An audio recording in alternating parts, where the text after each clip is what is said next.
The Prince by Niccolò Machiavelli. Translated by W.K. Marriott. Read by Bob Neufeld. Dedication. To the magnificent Lorenzo di Piero de' Medici.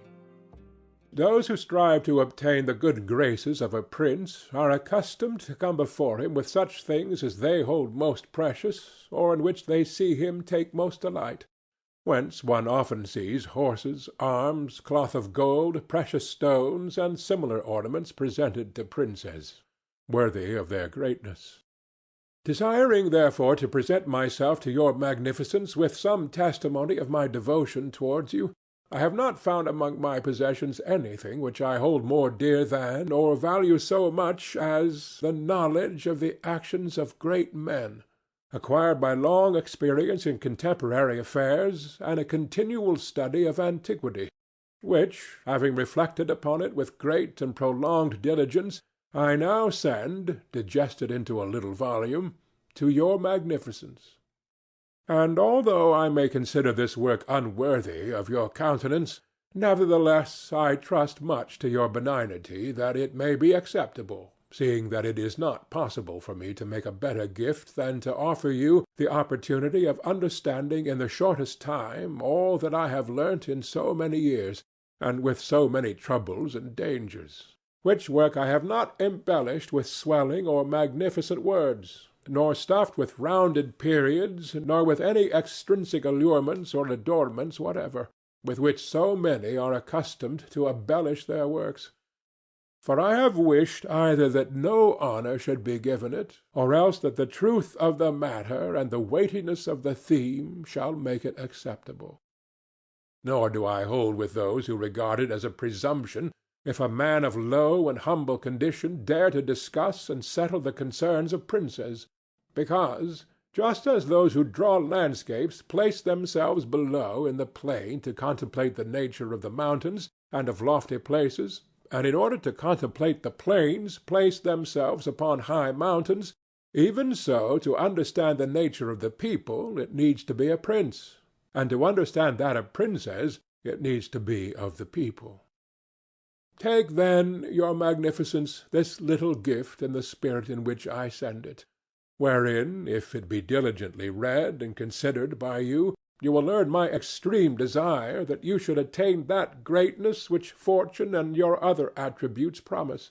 And if your magnificence, from the summit of your greatness, will sometimes turn your eyes to these lower regions, you will see how unmeritedly I suffer a great and continued malignity of fortune. Chapter 1. How many kinds of principalities there are, and by what means they are acquired. All states, all powers that have held and hold rule over men have been and are either republics or principalities. Principalities are either hereditary, in which the family has been long established, or they are new. The new are either entirely new, as was Milan to Francesco Sforza, or they are, as it were, members annexed to the hereditary state of the prince who has acquired them, as was the kingdom of Naples to that of the king of Spain. Such dominions thus acquired are either accustomed to live under a prince or to live in freedom, and are acquired either by the arms of the prince himself or of others, or else by fortune or by ability. Chapter 2. Concerning hereditary principalities. I will leave out all discussion on republics, inasmuch as in another place I have written of them at length, and will address myself only to principalities. In doing so, I will keep to the order indicated above, and discuss how such principalities are to be ruled and preserved. I say at once there are fewer difficulties in holding hereditary states, and those long accustomed to the family of their prince, than new ones. For it is sufficient only not to transgress the customs of his ancestors, and to deal prudently with circumstances as they arise, for a prince of average powers to maintain himself in his state, unless he be deprived of it by some extraordinary or excessive force, and if he should be so deprived of it, whenever anything sinister happens to the usurper, he will regain it. We have in Italy, for example, the Duke of Ferrara, who could not have withstood the attacks of the Venetians in 84, nor those of Pope Julius in 10, unless he had been long established in his dominions. For the hereditary prince has less cause and less necessity to offend. Hence it happens that he will be more loved, and unless extraordinary vices cause him to be hated, it is reasonable to expect that his subjects will be naturally well disposed towards him, and in the antiquity and duration of his rule the memories and motives that make for change are lost, for one change always leaves the toothing for another. Chapter 3. Concerning mixed principalities. But the difficulties occur in a new principality. And firstly, if it be not entirely new, but is, as it were, a member of a state which, taken collectively, may be called composite, the changes arise chiefly from an inherent difficulty which there is in all new principalities. For men change their rulers willingly, hoping to better themselves, and this hope induces them to take up arms against him who rules, wherein they are deceived, because they afterwards find by experience they have gone from bad to worse. This follows also on another natural and common necessity, which always causes a new prince to burden those who have submitted to him with his soldiery and with infinite other hardships, which he must put upon his new acquisition. In this way you have enemies in all those whom you have injured in seizing that principality, and you are not able to keep those friends who put you there, because of your not being able to satisfy them in the way they expected, and you cannot take strong measures against them, feeling bound to them. For although one may be very strong in armed forces, yet in entering a province one has always need of the good-will of the natives. For these reasons Louis XII, King of France, quickly occupied Milan and as quickly lost it. And to turn him out the first time, it only needed Lodovico's own forces, because those who had opened the gates to him, finding themselves deceived in their hopes of future benefit, would not endure the ill-treatment of the new prince. It is very true that, after acquiring rebellious provinces a second time, they are not so lightly lost afterwards, because the prince, with little reluctance, takes the opportunity of the rebellion to punish the delinquents, to clear out the suspects, and to strengthen himself in the weakest places. Thus, to cause France to lose Milan the first time, it was enough for the Duke Lodovico to raise insurrections on the borders, but to cause him to lose it a second time, it was necessary to bring the whole world against him, and that his armies should be defeated and driven out of Italy, which followed from the causes above mentioned. Nevertheless, Milan was taken from France both the first and the second time. The general reasons for the first have been discussed. It remains to name those for the second, and to see what resources he had, and what anyone in his situation would have had, for maintaining himself most securely in his acquisition than did the King of France. Now, I say that those dominions which, when acquired, are added to an ancient state by him who acquires them, are either of the same country and language, or they are not.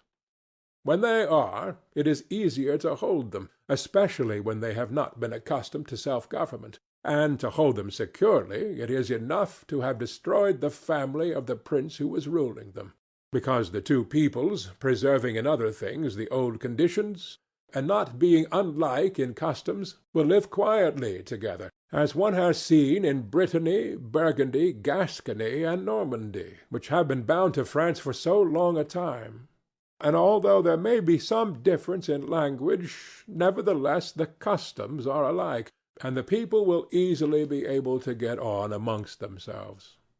He who has annexed them, if he wishes to hold them, has only to bear in mind two considerations.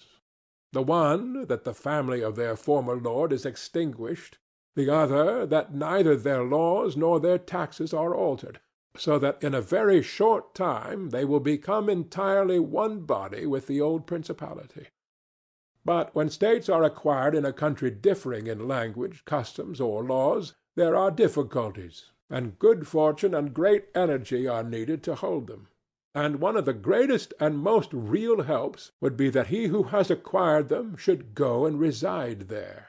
This would make his position more secure and durable, as it has made that of the Turk in Greece, who, notwithstanding all the other measures taken by him for holding that state, if he had not settled there, would not have been able to keep it. Because if one is on the spot, disorders are seen as they spring up, and one can quickly remedy them. But if one is not at hand, they are heard of only when they are great, and then one can no longer remedy them. Besides this, the country is not pillaged by your officials. The subjects are satisfied by prompt recourse to the prince. Thus, wishing to be good, they have more cause to love him, and wishing to be otherwise, to fear him. He who would attack that state from the outside must have the utmost caution. As long as the prince resides there, it can only be wrested from him with the greatest difficulty. The other and better course is to send colonies to one or two places, which may be as keys to that state, for it is necessary either to do this or else to keep there a great number of cavalry and infantry. A prince does not spend much on colonies, for with little or no expense he can send them out and keep them there. And he offends a minority only of the citizens from whom he takes lands and houses to give them to the new inhabitants, and those whom he offends, remaining poor and scattered, are never able to injure him, whilst the rest, being uninjured, are easily kept quiet, and at the same time are anxious not to err for fear it should happen to them as it has to those who have been despoiled. In conclusion, I say that these colonies are not costly. They are more faithful, they injure less, and the injured, as has been said, being poor and scattered, cannot hurt. Upon this one has to remark that men ought either to be well treated or crushed, because they can avenge themselves of lighter injuries, of more serious ones they cannot. Therefore the injury that is to be done to a man ought to be of such a kind that one does not stand in fear of revenge. But in maintaining armed men there in place of colonies, one spends much more, having to consume on the garrison all the income from the state, so that the acquisition turns into a loss, and many more are exasperated, because the whole state is injured. Through the shifting of the garrison up and down, all become acquainted with hardship, and all become hostile, and they are enemies who, whilst beaten on their own ground, are yet able to do hurt. For every reason, therefore, such guards are as useless as a colony is useful. Again, the prince who holds a country differing in the above respects ought to make himself the head and defender of his less powerful neighbors, and to weaken the more powerful amongst them, taking care that no foreigner as powerful as himself shall, by any accident, get a footing there. For it will always happen that such a one will be introduced by those who are discontented, either through excess of ambition or through fear, as one has seen already. The Romans were brought into Greece by the Aetolians, and in every other country where they obtained a footing they were brought in by the inhabitants. And the usual course of affairs is that, as soon as a powerful foreigner enters a country, all the subject states are drawn to them, moved by the hatred which they feel against the ruling power. So that in respect to those subject states he has not to take any trouble to gain them over to himself, for the whole of them quickly rally to the state which he has acquired there. He has only to take care that they do not get hold of too much power and too much authority, and then with his own forces and with their good will he can easily keep down the more powerful of them, so as to remain entire master in the country. And he who does not properly manage this business will soon lose what he has acquired, and whilst he does hold it, he will have endless difficulties and troubles. The Romans, in the countries which they annexed, observed closely these measures. They sent colonies and maintained friendly relations with the minor powers, without increasing their strength. They kept down the greater, and did not allow any strong foreign powers to gain authority. Greece appears to me sufficient for an example. The Achaeans and Aetolians were kept friendly by them. The kingdom of Macedonia was humbled. Antiochus was driven out. Yet the merits of the Achaeans and Aetolians never secured for them permission to increase their power, nor did the persuasions of Philip ever induce the Romans to be his friends without first humbling him, nor did the influence of Antiochus make them agree that he should retain any lordship over the country.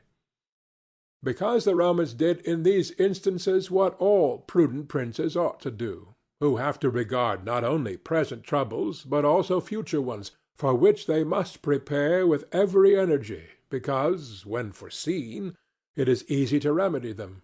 But if you wait until they approach, the medicine is no longer in time, because the malady has become incurable. For it happens in this, as the physicians say it happens in hectic fever, that in the beginning of the malady it is easy to cure, but difficult to detect. But in the course of time, not having been either detected or treated in the beginning, it becomes easy to detect, but difficult to cure.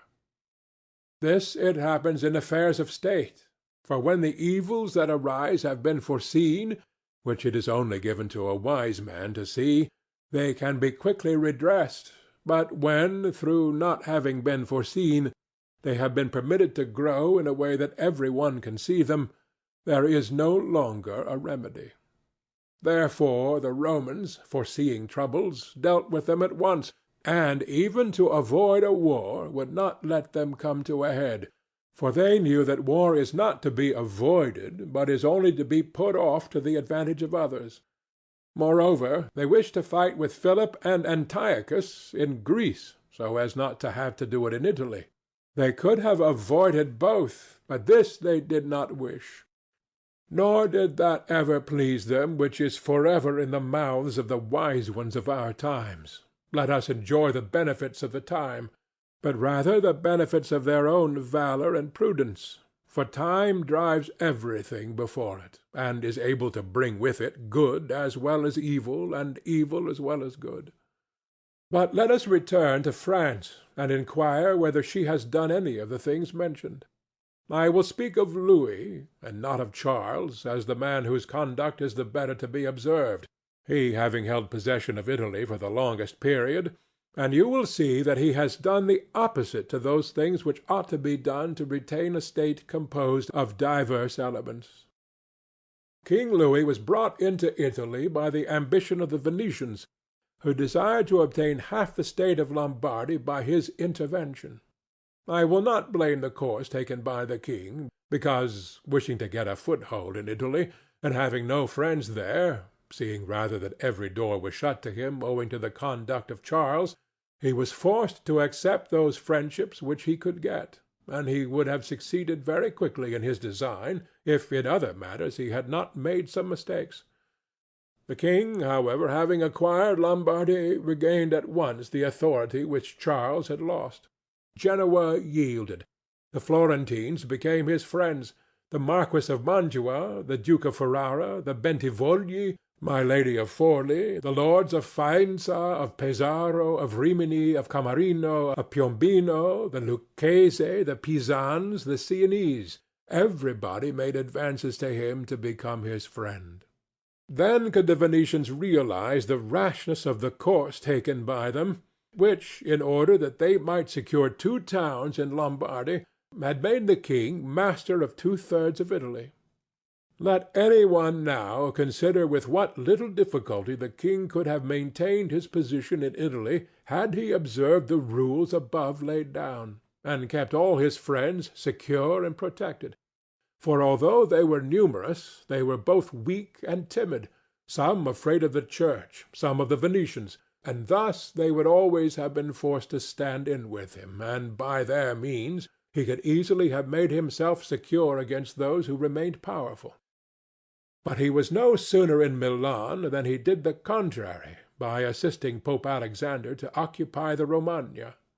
It never occurred to him that by this action he was weakening himself, depriving himself of friends and of those who had thrown themselves into his lap, whilst he aggrandized the church, by adding much temporal power to the spiritual, thus giving it greater authority.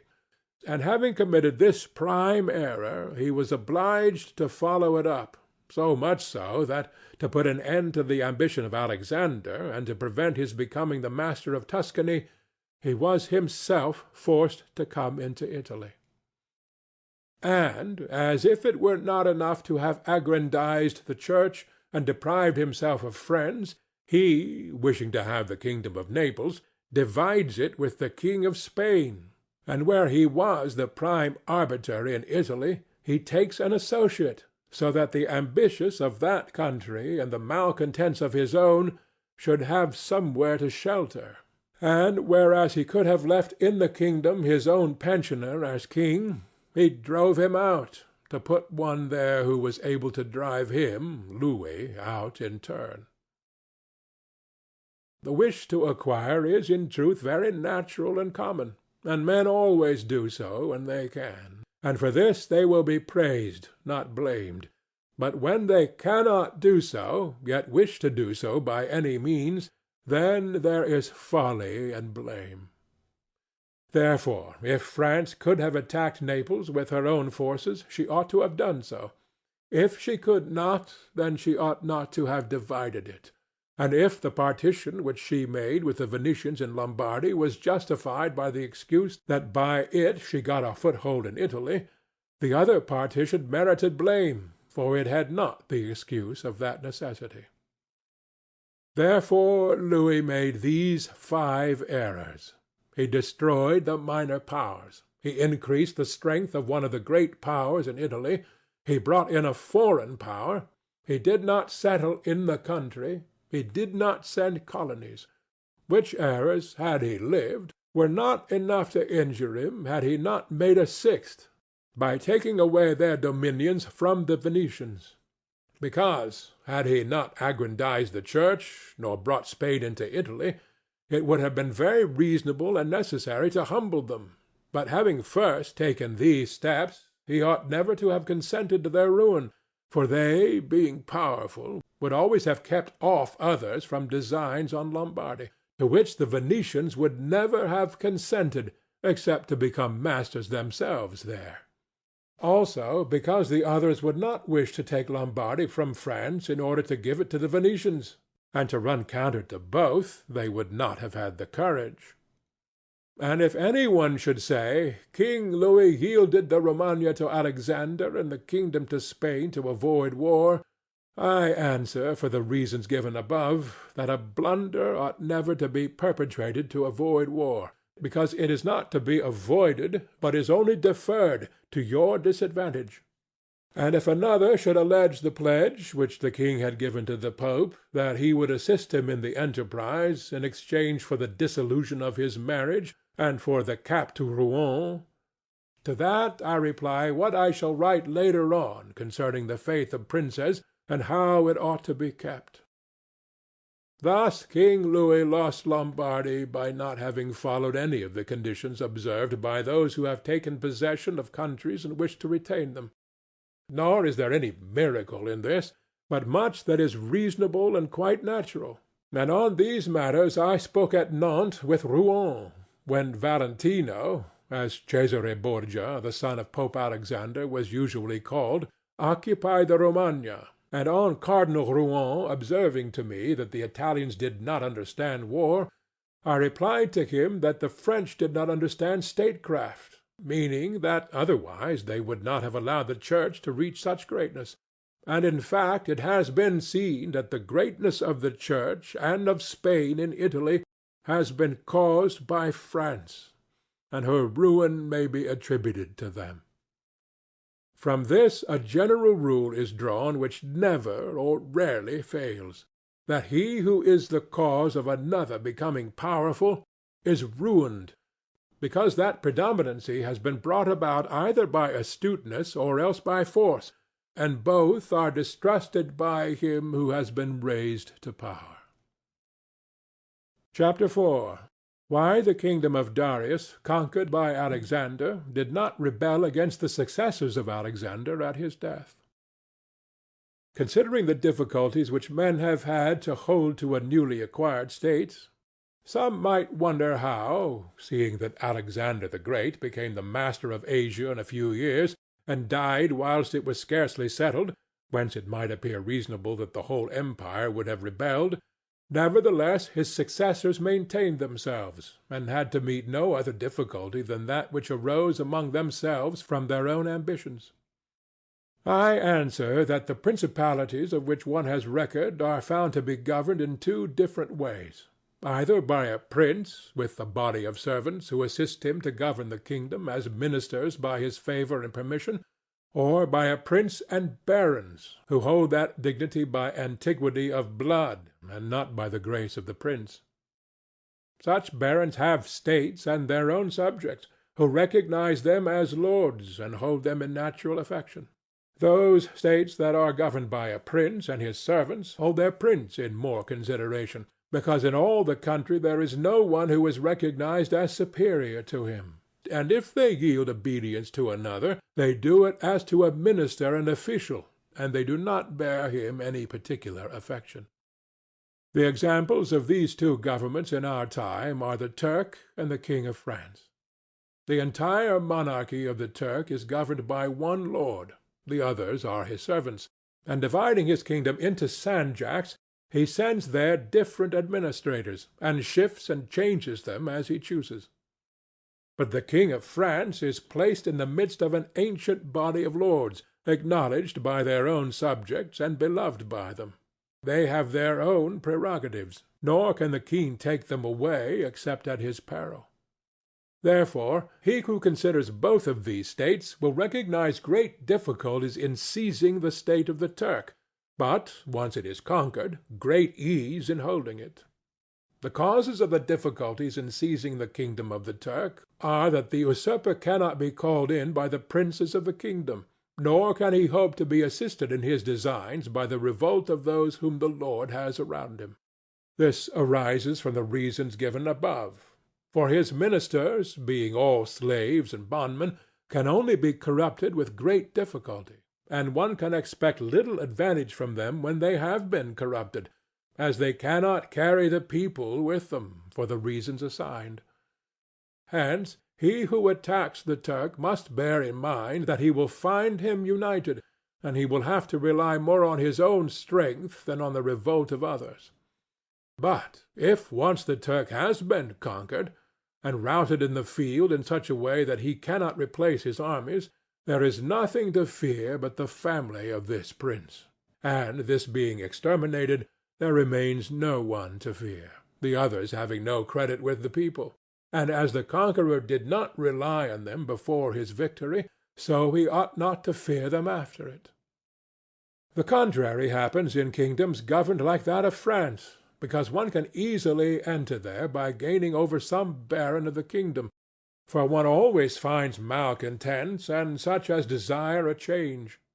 Such men, for the reasons given, can open the way into the state and render the victory easy. But if you wish to hold it afterwards, you meet with infinite difficulties, both from those who have assisted you and from those you have crushed. Nor is it enough for you to have exterminated the family of the prince, because the lords that remain make themselves the heads of fresh movements against you, and as you are unable to either satisfy or exterminate them, that state is lost whenever time brings the opportunity. Now, if you will consider what was the nature of the government of Darius, you will find it similar to the kingdom of the Turk, and therefore it was only necessary for Alexander first to overthrow him in the field, and then to take the country from him. After which victory, Darius being killed, the state remained secure to Alexander for the above reasons. And if his successors had been united, they would have enjoyed it securely and at their ease, for there were no tumults raised in the kingdom except those who provoked themselves. But it is impossible to hold with such tranquillity states constituted like that of France. Hence arose those frequent rebellions against the Romans in Spain, France, and Greece, owing to the many principalities there were in these states, of which, as long as the memory of them endured, the Romans always had an insecure possession. But with the power and long continuance of the empire, the memory of them passed away, and the Romans then became secure possessors.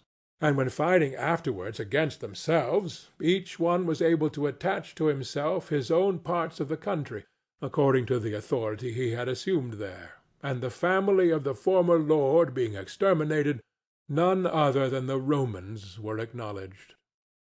When these things are remembered, no one will marvel at the ease with which Alexander held the empire of Asia, or at the difficulties which others have had to keep in acquisition, such as Pyrrhus and many more.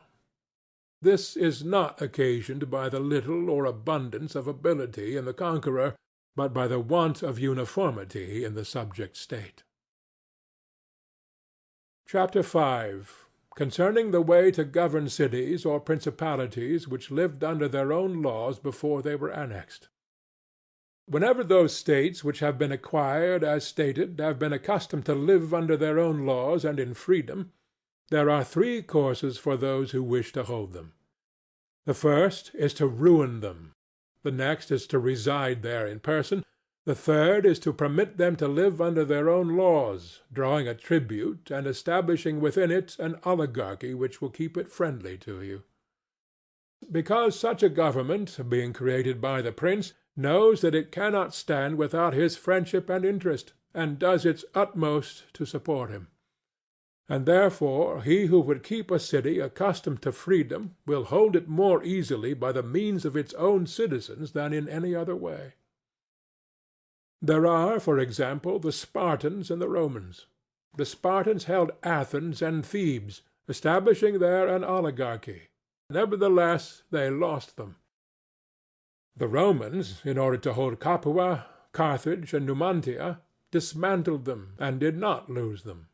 They wished to hold Greece as the Spartans held it, making it free and permitting its laws, and did not succeed.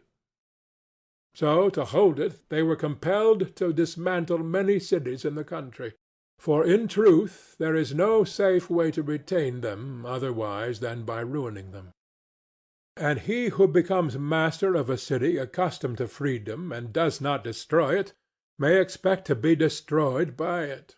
For in rebellion it has always the watchword of liberty, and its ancient privileges as a rallying point, which neither time nor benefits will ever cause it to forget. And whatever you may do or provide against, they never forget that name or their privileges, unless they are disunited or dispersed, but at every chance they immediately rally to them, as Pisa, after the 100 years she had been held in bondage by the Florentines. But when cities or countries are accustomed to live under a prince, and his family is exterminated, they, being on the one hand accustomed to obey, and on the other hand not having the old prince, cannot agree in making one from amongst themselves, and they do not know how to govern themselves. For this reason they are very slow to take up arms, and a prince can gain them to himself and secure them much more easily. But in republics there is more vitality, greater hatred, and more desire for vengeance, which will never permit them to allow the memory of their former liberty to rest, so that the safest way is to destroy them or to reside there. Chapter 6. Concerning new principalities which are acquired by one's own armies and ability. Let no one be surprised if, in speaking of entirely new principalities, as I shall do, I adduce the highest examples both of prince and of state, because men, walking almost always in paths beaten by others, and following by imitation their deeds, are yet unable to keep entirely to the ways of others or attain to the power of those they imitate. A wise man ought always to follow the paths beaten by great men, and to imitate those who have been supreme, so that if his ability does not equal theirs, at least it will savor of it. Let him act like the clever archers, who, designing to hit the mark which yet appears too far distant, and knowing the limits to which the strength of their own bow attains, take aim much higher than the mark, not to reach by their strength or arrow to so great a height, but to be able with the aid of so high an aim to hit the mark they wish to reach. I say, therefore, that in entirely new principalities, where there is a new prince, more or less difficulty is found in keeping them, according as there is more or less ability in him who has acquired the state. Now, as the fact of becoming a prince from a private station presupposes either ability or fortune, it is clear that one or other of these things will mitigate in some degree many difficulties. Nevertheless, he who has relied least on fortune is established the strongest. Further, it facilitates matters when the prince, having no other state, is compelled to reside there in person. But to come to those who, by their own ability and not through fortune, have risen to be princes, I say that Moses, Cyrus, Romulus, Theseus, and such like are the most excellent examples. And although one may not discuss Moses, he having been the mere executor of the will of God, yet he ought to be admired, if only for that favor which made him worthy to speak with God.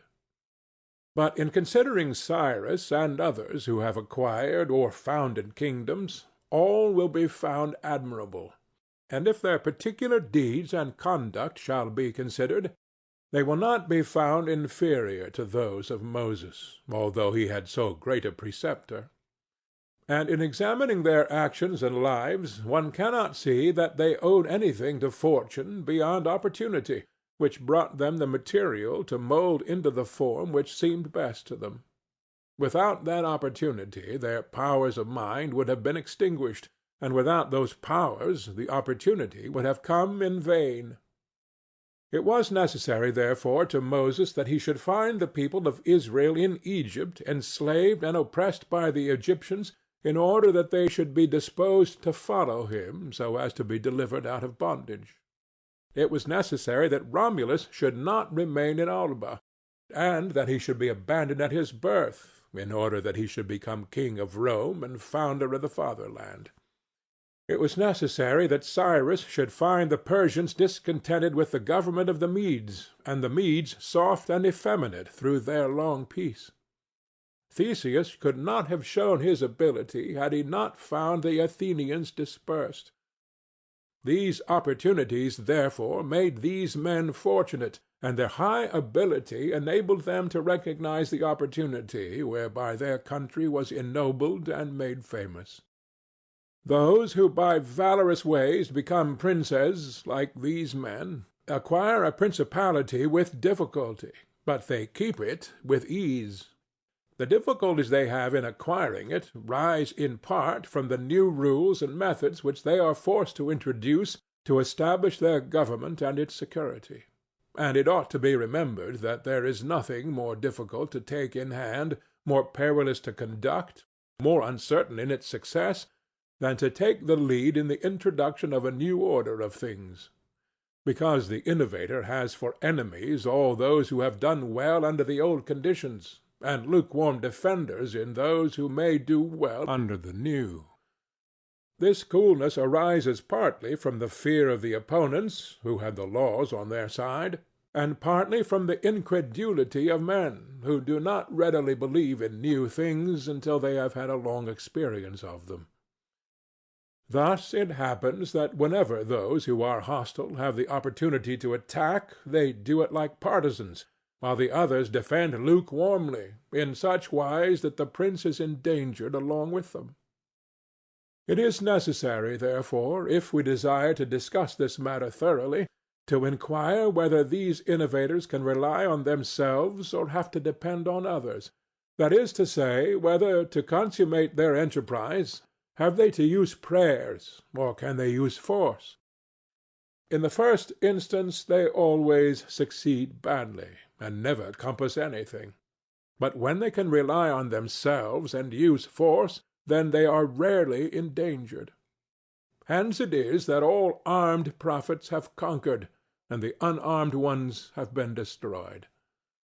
Besides the reasons mentioned, the nature of the people is variable, and whilst it is easy to persuade them, it is difficult to fix them in that persuasion.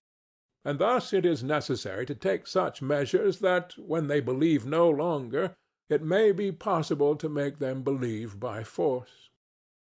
If Moses, Cyrus, Theseus, and Romulus had been unarmed, they could not have enforced their constitutions for long, which happened in our time to Fra Girolamo Savonarola, who was ruined in his new order of things immediately the multitude believed in him no longer, and he had no means of keeping steadfast those who believed, or of making the unbelievers to believe. Therefore such as these have great difficulties in consummating their enterprise, for all their dangers are in the ascent, yet with ability they will overcome them.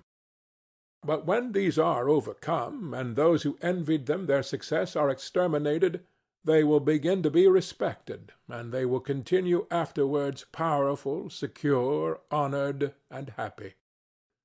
To these great examples I wish to add a lesser one. Still it bears some resemblance to them, and I wish it to suffice me for all of a like kind. It is Hiero the Syracusan. This man rose from a private station to be Prince of Syracuse, nor did he either owe anything to fortune but opportunity. For the Syracusans, being oppressed, chose him for their captain. Afterwards he was rewarded by being made the prince. He was of so great ability, even as a private citizen, that one who writes of him says he wanted nothing but a kingdom to be a king. This man abolished the old soldiery, organized the new, gave up old alliances, made new ones, and as he had his own soldiers and allies, on such foundations he was able to build an edifice. Thus, whilst he had endured much trouble in acquiring, he had but little in keeping. Chapter 7. Concerning new principalities which are acquired either by the arms of others or by good fortune. Those who solely by good fortune become princes from being private citizens have little trouble in rising, but much in keeping atop. They have not had any difficulties on the way up, because they fly, but they have many when they reach the summit. Such are those to whom some state is given either for money or by the favor of him who bestows it, as happened to many in Greece, in the cities of Ionia and of the Hellespont, where princes were made by Darius, in order that they might hold the cities both for his security and his glory. As also were those emperors who, by the corruption of the soldiers, from being citizens came to empire. Such stand simply elevated upon the good will and the fortune of him who has elevated them, two most inconstant and unstable things. Neither have they the knowledge requisite for the position, because, unless they were men of great worth and ability, it is not reasonable to expect that they should know how to command, having always lived in a private condition. Besides, they cannot hold it, because they have not forces which they can keep friendly and faithful. States that rise unexpectedly, then, like all other things in nature which are born and grow rapidly, cannot leave their foundations and correspondencies fixed in such a way that the first storm will not overthrow them, unless, as is said, those who unexpectedly become princes are men of so much ability that they know they have to be prepared at once to hold that which fortune has thrown into their laps, and that these foundations, which others have laid before they became princes, they must lay afterwards. Concerning these two methods of rising to be a prince by ability or fortune, I wish to adduce two examples within our own recollection, and these are Francesco Sforza and Cesare Borgia. Francesco, by proper means and with great ability, from being a private person rose to be Duke of Milan, and that which he had acquired with 1,000 anxieties he kept with little trouble.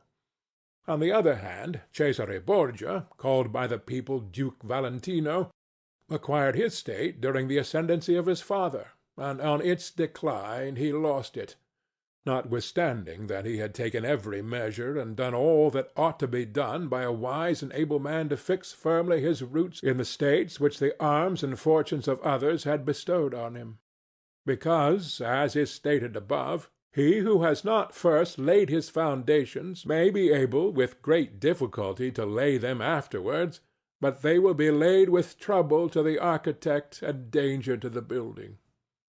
If, therefore, all the steps taken by the duke be considered, it will be seen that he laid solid foundations for his future power, and I do not consider it superfluous to discuss them, because I do not know what better precepts to give a new prince than the example of his actions, and if his dispositions were of no avail, that was not his fault, but the extraordinary and extreme malignity of fortune.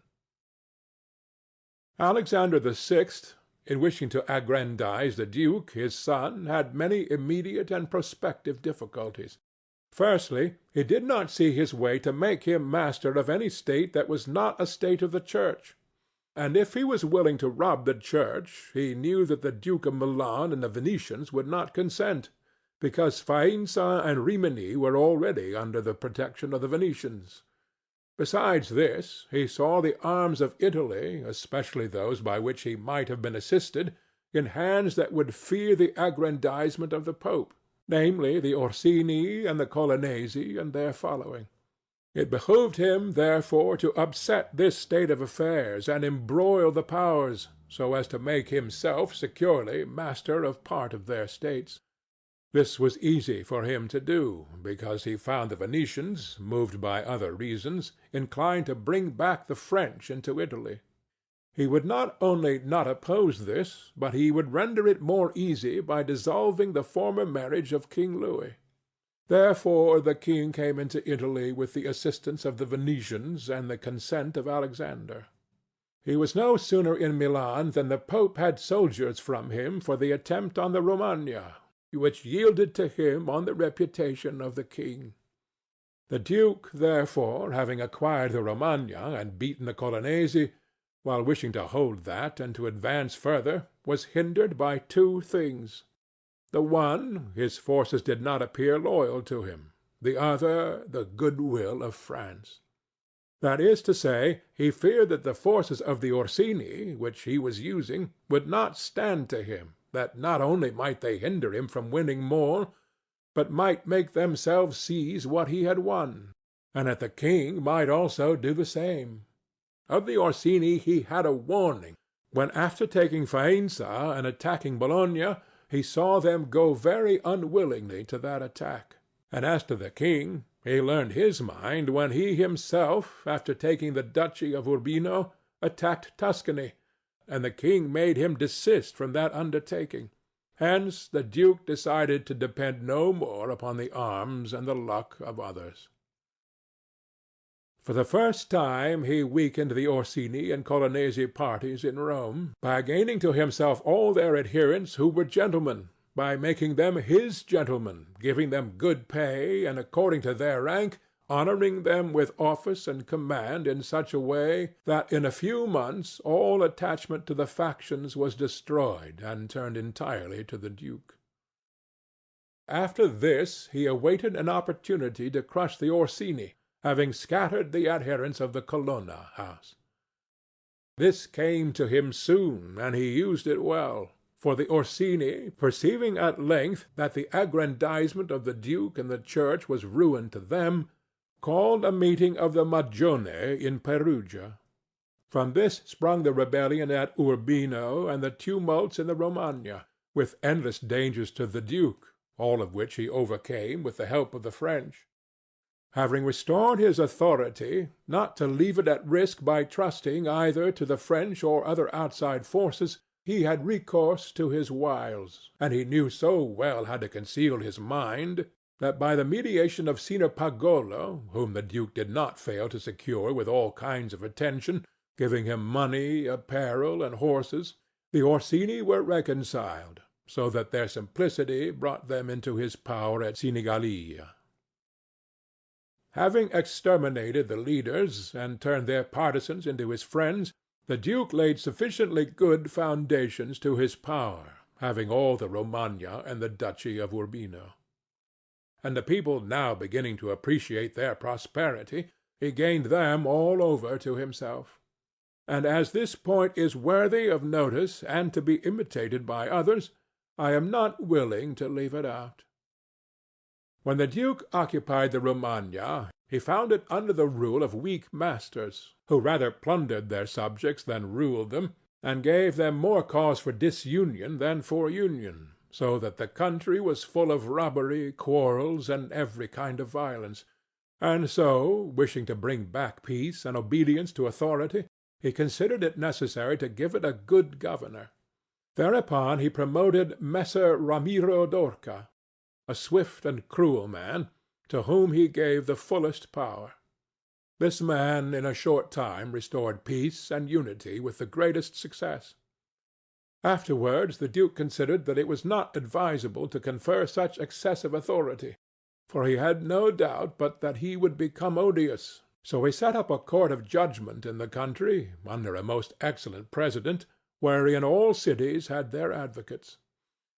And because he knew that the past severity had caused some hatred against himself, so, to clear himself in the minds of the people and gain them entirely to himself, he desired to show that if any cruelty had been practised, it had not originated with him, but in the natural sternness of the minister. Under this pretence he took Ramiro, and one morning caused him to be executed and left on the piazza at Cesena, with the block and a bloody knife at his side. The barbarity of this spectacle caused the people to be at once satisfied and dismayed. But let us return whence we started.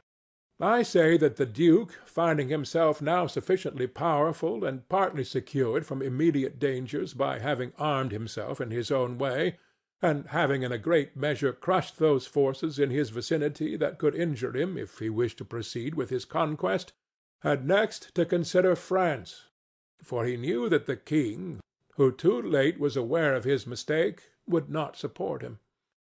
And from this time he began to seek new alliances and to temporize with France in the expedition which she was making towards the kingdom of Naples against the Spaniards who were besieging Gaeta. It was his intention to secure himself against them, and this he would have quickly accomplished had Alexander lived. Such was his line of action as to present affairs. But as to the future, he had to fear, in the first place, that a new successor to the Church might not be friendly to him, and might seek to take from him that which Alexander had given him. So he decided to act in 4 ways. Firstly, by exterminating the families of those lords whom he had despoiled, so as to take away that pretext from the Pope. Secondly, by winning to himself all the gentlemen of Rome, so as to be able to curb the Pope with their aid, as has been observed. Thirdly, by converting the college more to himself. Fourthly, by acquiring so much power before the Pope should die, that he could by his own measures resist the first shock. Of these 4 things, at the death of Alexander he had accomplished 3. For he had killed as many of the dispossessed lords as he could lay hands on, and few had escaped. He had won over the Roman gentlemen, and he had the most numerous party in the college. And as to any fresh acquisition, he intended to become master of Tuscany, for he already possessed Perugia and Piombino, and Pisa was under his protection. And as he had no longer to study France, for the French were already driven out of the kingdom of Naples by the Spaniards, and in this way both were compelled to buy his good will, he pounced down upon Pisa.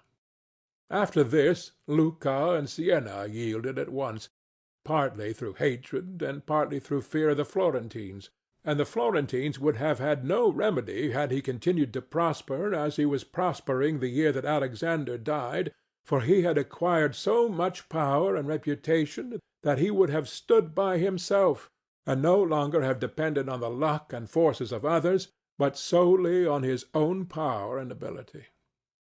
But Alexander died 5 years after he had first drawn the sword.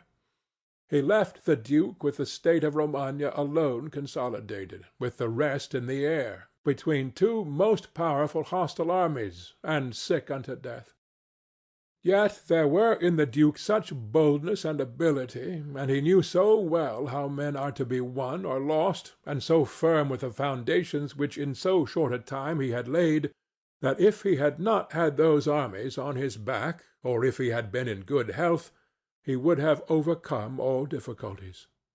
And it is seen that his foundations were good, for the Romagna awaited him for more than a month.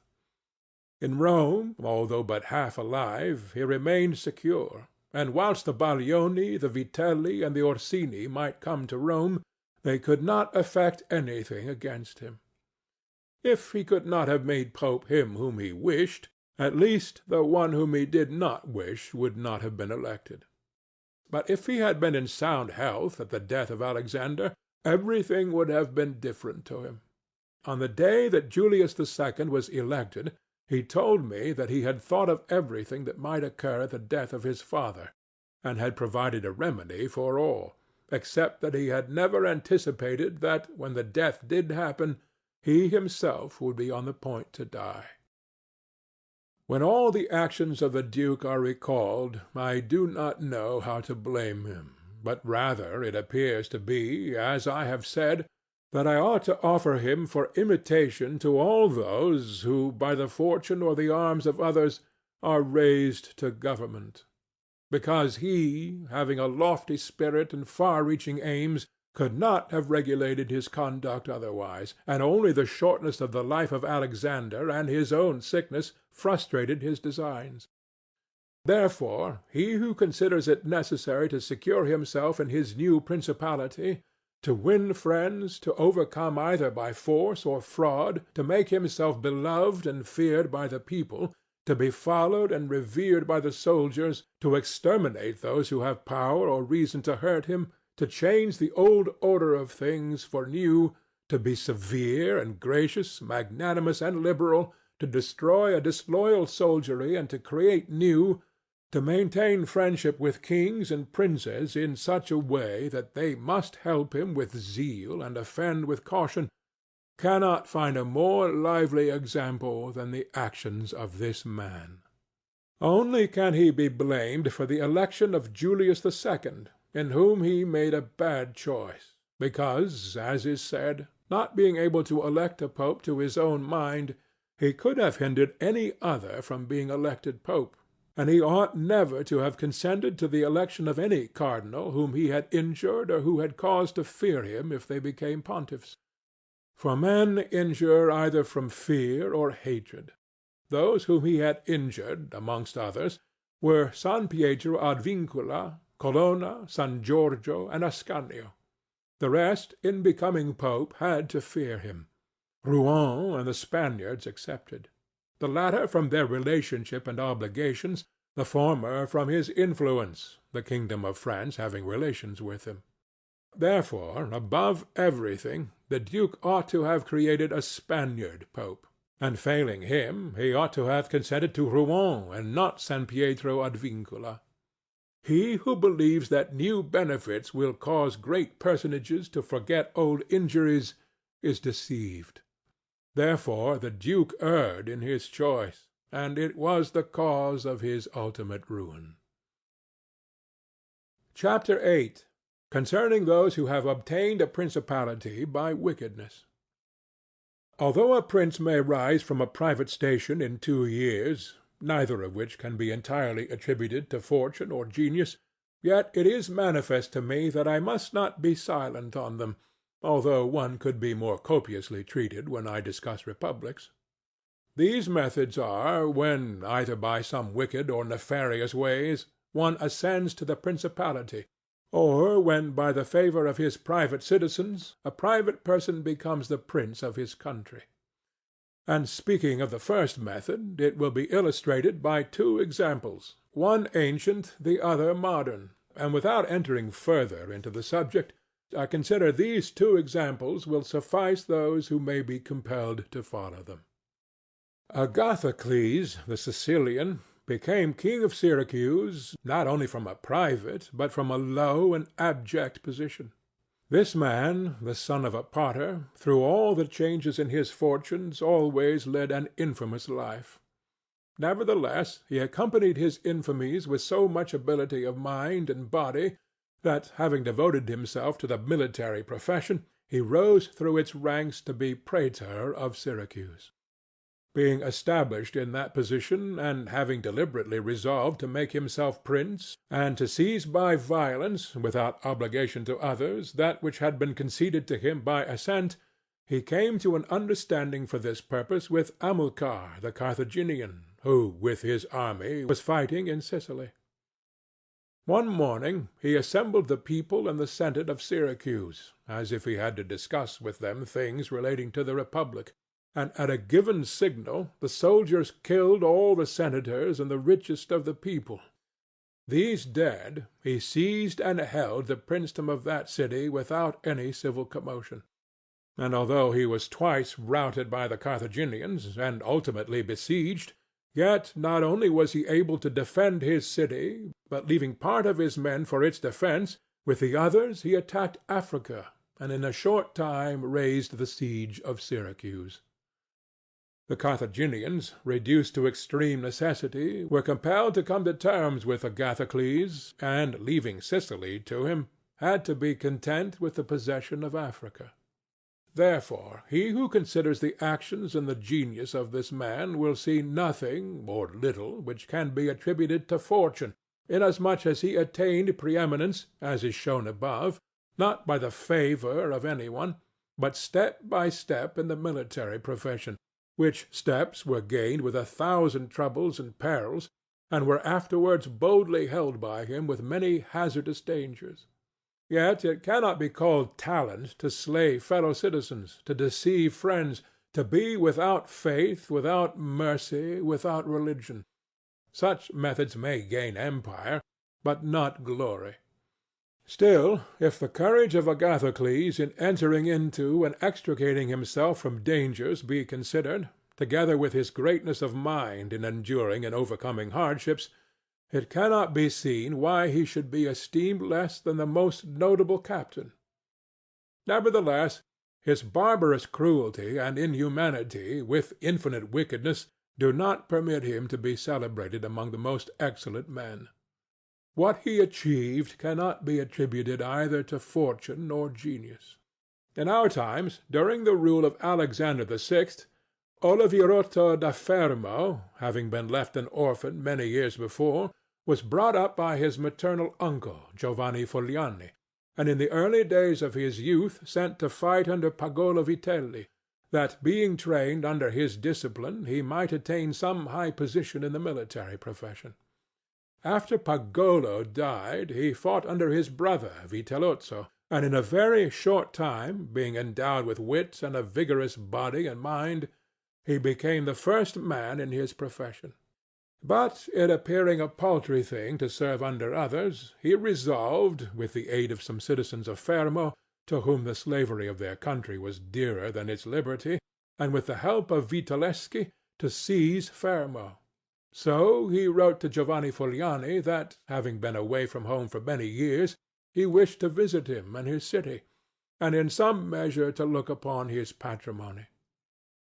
And although he had not labored to acquire anything except honor, yet, in order that the citizens should see he had not spent his time in vain, he desired to come honorably, so would be accompanied by 100 horsemen, his friends and retainers. And he entreated Giovanni to arrange that he should be received honorably by the Fermians, all of which would not be only to his honor, but also to that of Giovanni himself, who had brought him up. Giovanni therefore did not fail in any attention due to his nephew, and he caused him to be honorably received by the Fermians, and he lodged him in his own house, where, having passed some days, and having arranged what was necessary for his wicked designs, Oliverotto gave a solemn banquet, to which he invited Giovanni Fogliani and the chiefs of Fermo. When the viands and all the other entertainments that are usual in such banquets were finished, Oliverotto artfully began certain grave discourses, speaking of the greatness of Pope Alexander and his son Cesare, and of their enterprises, to which discourse Giovanni and others answered. But he rose at once, saying that such matters ought to be discussed at a more private place, and he betook himself to a chamber, whither Giovanni and the rest of the citizens went in after him. No sooner were they seated than soldiers issued from secret places and slaughtered Giovanni and the rest. After these murders Oliverotto, mounted on horseback, rode up and down the town, and besieged the chief magistrate in the palace, so that in fear the people were forced to obey him, and to form a government, of which he made himself the prince. He killed all the malcontents who were able to injure him, and strengthened himself with new civil and military ordinances, in such a way that in the year during which he held the principality, not only was he secure in the city of Fermo, but he had become formidable to all his neighbors. And his destruction wouldn't have been as difficult as that of Agathocles if he had not allowed himself to be overreached by Cesare Borgia, who took him with the Orsini and Vitelli at Sinigalia, as was stated above. Thus, 1 year after he had committed his parricide, he was strangled, together with Vitellozzo, whom he had made his leader in valour and wickedness.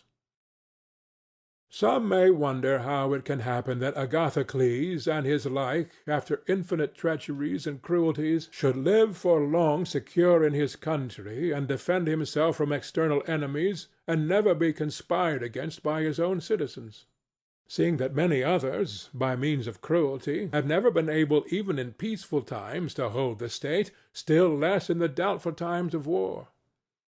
I believe that this falls from severities being badly or properly used.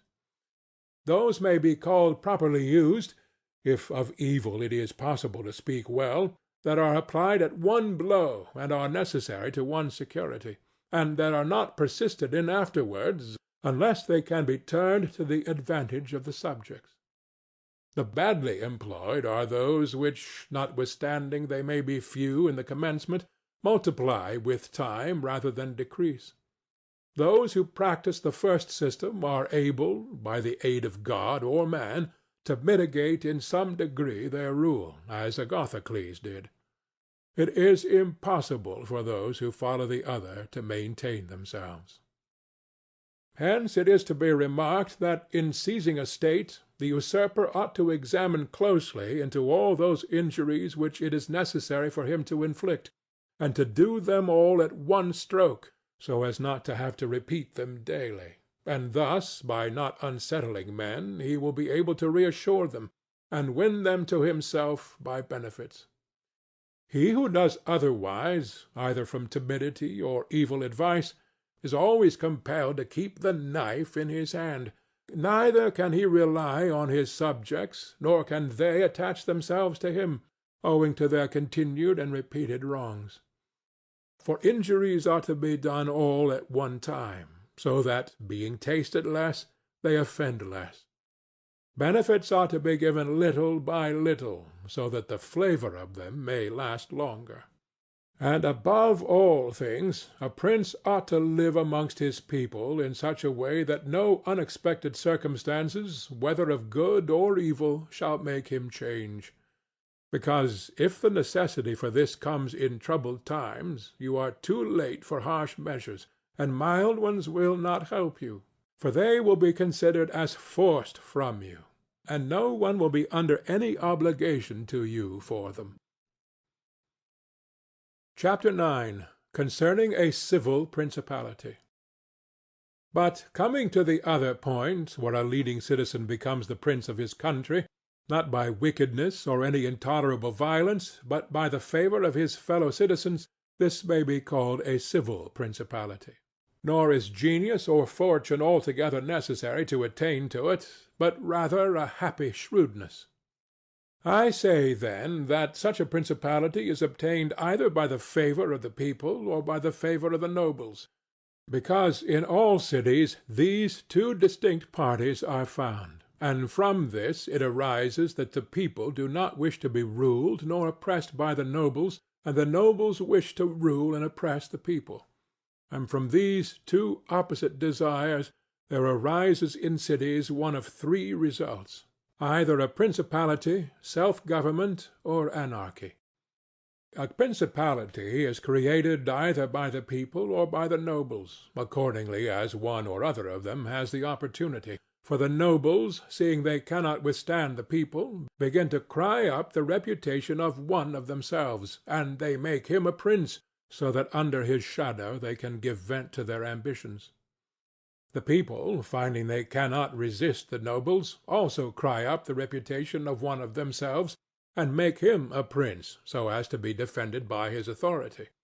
He who obtains sovereignty by the assistance of the nobles maintains himself with more difficulty than he who comes to it by the aid of the people, because the former finds himself with many around him who consider themselves his equals, and because of this he can neither rule nor manage them to his liking. But he who reaches sovereignty by the popular favor finds himself alone, and has none around him, or few, who are not prepared to obey him. Besides this, one cannot by fair dealing and without injury to others satisfy the nobles, but you can satisfy the people. For their object is more righteous than that of the nobles, the latter wishing to oppress, while the former only desire not to be oppressed. It is to be added also that a prince can never secure himself against a hostile people, because of their being too many, whilst from the nobles he can secure himself, as they are few in number. The worst that a prince may expect from a hostile people is to be abandoned by them. But from hostile nobles he has not only to fear abandonment, but also that they will rise against him, for they, being in these affairs more far-seeing and astute, always come forward in time to save themselves, and to obtain favors from him who they expect to prevail. Further, the prince is compelled to live always with the same people, but he can do well without the same nobles, being able to make and unmake them daily, and to give or take away authority when it pleases him. Therefore, to make this point clearer, I say that the nobles ought to be looked at mainly in two ways. That is to say, they either shape their course in such a way as binds them entirely to your fortune, or they do not. Those who so bind themselves and are not rapacious ought to be honored and loved. Those who do not bind themselves may be dealt with in two ways. They may fail to do this through pusillanimity and a natural want of courage, in which case you ought to make use of them, especially of those who are of good counsel. And thus, whilst in prosperity you honor them, and in adversity you do not have to fear them. But when for their own ambitious ends they shun binding themselves, it is a token that they are giving more thought to themselves than to you, and a prince ought to guard against such, and to fear them as if they were open enemies, because in adversity they always help to ruin him. Therefore, one who becomes a prince to the favor of the people ought to keep them friendly, and this he can easily do, seeing that they only ask not to be oppressed by him. But one who, in opposition to the people, becomes a prince by the favor of the nobles, ought, above everything, to seek to win the people over to himself, and this he may easily do if he takes them under his protection. Because men, when they receive good from him of whom they were expecting evil, are bound more closely to their benefactor. Thus the people quickly become more devoted to him than if he had been raised to the principality by their favors, and the prince can win their affections in many ways, but as these vary according to the circumstances, one cannot give fixed rules, so I omit them. But, I repeat, it is necessary for a prince to have the people friendly, otherwise he has no security in adversity. Nabis, prince of the Spartans, sustained the attack of all Greece and of a victorious Roman army, and against them he defended his country and his government. And for the overcoming of this peril it is not only necessary for him to make himself secure against a few, but this would not have been sufficient had the people been hostile. And do not let any one impugn this statement with the trite proverb that he who builds on the people builds on the mud. For this is true when a private citizen makes a foundation there, and persuades himself that the people will free him when he is oppressed by his enemies or by the magistrates; wherein he would find himself very often deceived, as happened to the Gracchi in Rome, and to Messer Giorgio Scudli in Florence. But granted a prince who has established himself as above, who can command, and is a man of courage, undismayed in adversity, who does not fail in other qualifications, and who, by his resolution and energy, keeps the whole people encouraged, such a one will never find himself deceived in them, and it will be shown that he has laid his foundations well. These principalities are liable to danger when they are passing from the civil to the absolute order of government, for such princes either rule personally or through magistrates. In the latter case their government is weaker and more insecure, because it rests entirely on the goodwill of those citizens who are raised to the magistracy, and who, especially in troubled times, can destroy the government with great ease, either by intrigue or open defiance, and the prince has not the chance, amid tumults, to exercise absolute authority, because the citizens and subjects, accustomed to receive orders from magistrates, are not of a mind to obey him amid these confusions, and there will always be in doubtful times a scarcity of men whom he can trust. For such a prince cannot rely upon what he observes in quiet times, when citizens have need of the state, because then every one agrees with them, they all promise, and when death is far distant they all wish to die for him. But in troubled times, when the state has need of its citizens, then he finds but few. And so much the more is this experiment dangerous, inasmuch as it can only be tried once. Therefore a wise prince ought to adopt such a course that his citizens will always, in every sort and kind of circumstance, have need of the state and of him, and then he will always find them faithful. Chapter 10. Concerning the way in which the strength of all principalities ought to be measured. It is necessary to consider another point in examining the character of these principalities. That is, whether a prince has such power that in case of need he can support himself with his own resources, or whether he has always need of the assistance of others. And to make this quite clear, I say that I consider those who are able to support themselves by their own resources, who can, either by abundance of men or money, raise a sufficient army to join battle against any one who comes to attack them; and I consider those always to have need of others who cannot show themselves against the enemy in the field, but are forced to defend themselves by sheltering behind walls. The first case has been discussed, but we will speak of it again should it recur. In the second case one can say nothing except to encourage such princes to provision and fortify their towns, and not on any account to defend the country. And whoever shall fortify his town well, and shall have managed the other concerns of his subjects in the way stated above, and to be often repeated, will never be attacked without great caution. For men are always adverse to enterprises where difficulties can be seen. And it will be seen not to be an easy thing to attack one who has his town well fortified and is not hated by his people. The cities of Germany are absolutely free. They own but little country around them, and they yield obedience to the emperor when it suits them. Nor do they fear this or any other power they may have near them, because they are fortified in such a way that every one thinks the taking of them by assault would be tedious and difficult, seeing they have proper ditches and walls, they have sufficient artillery, and they always keep in public depots enough for 1 year's eating, drinking, and firing.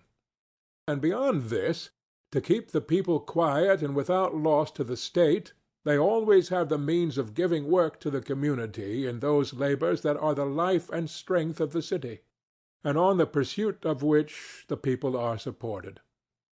They also hold military exercises in repute, and moreover have many ordinances to uphold them.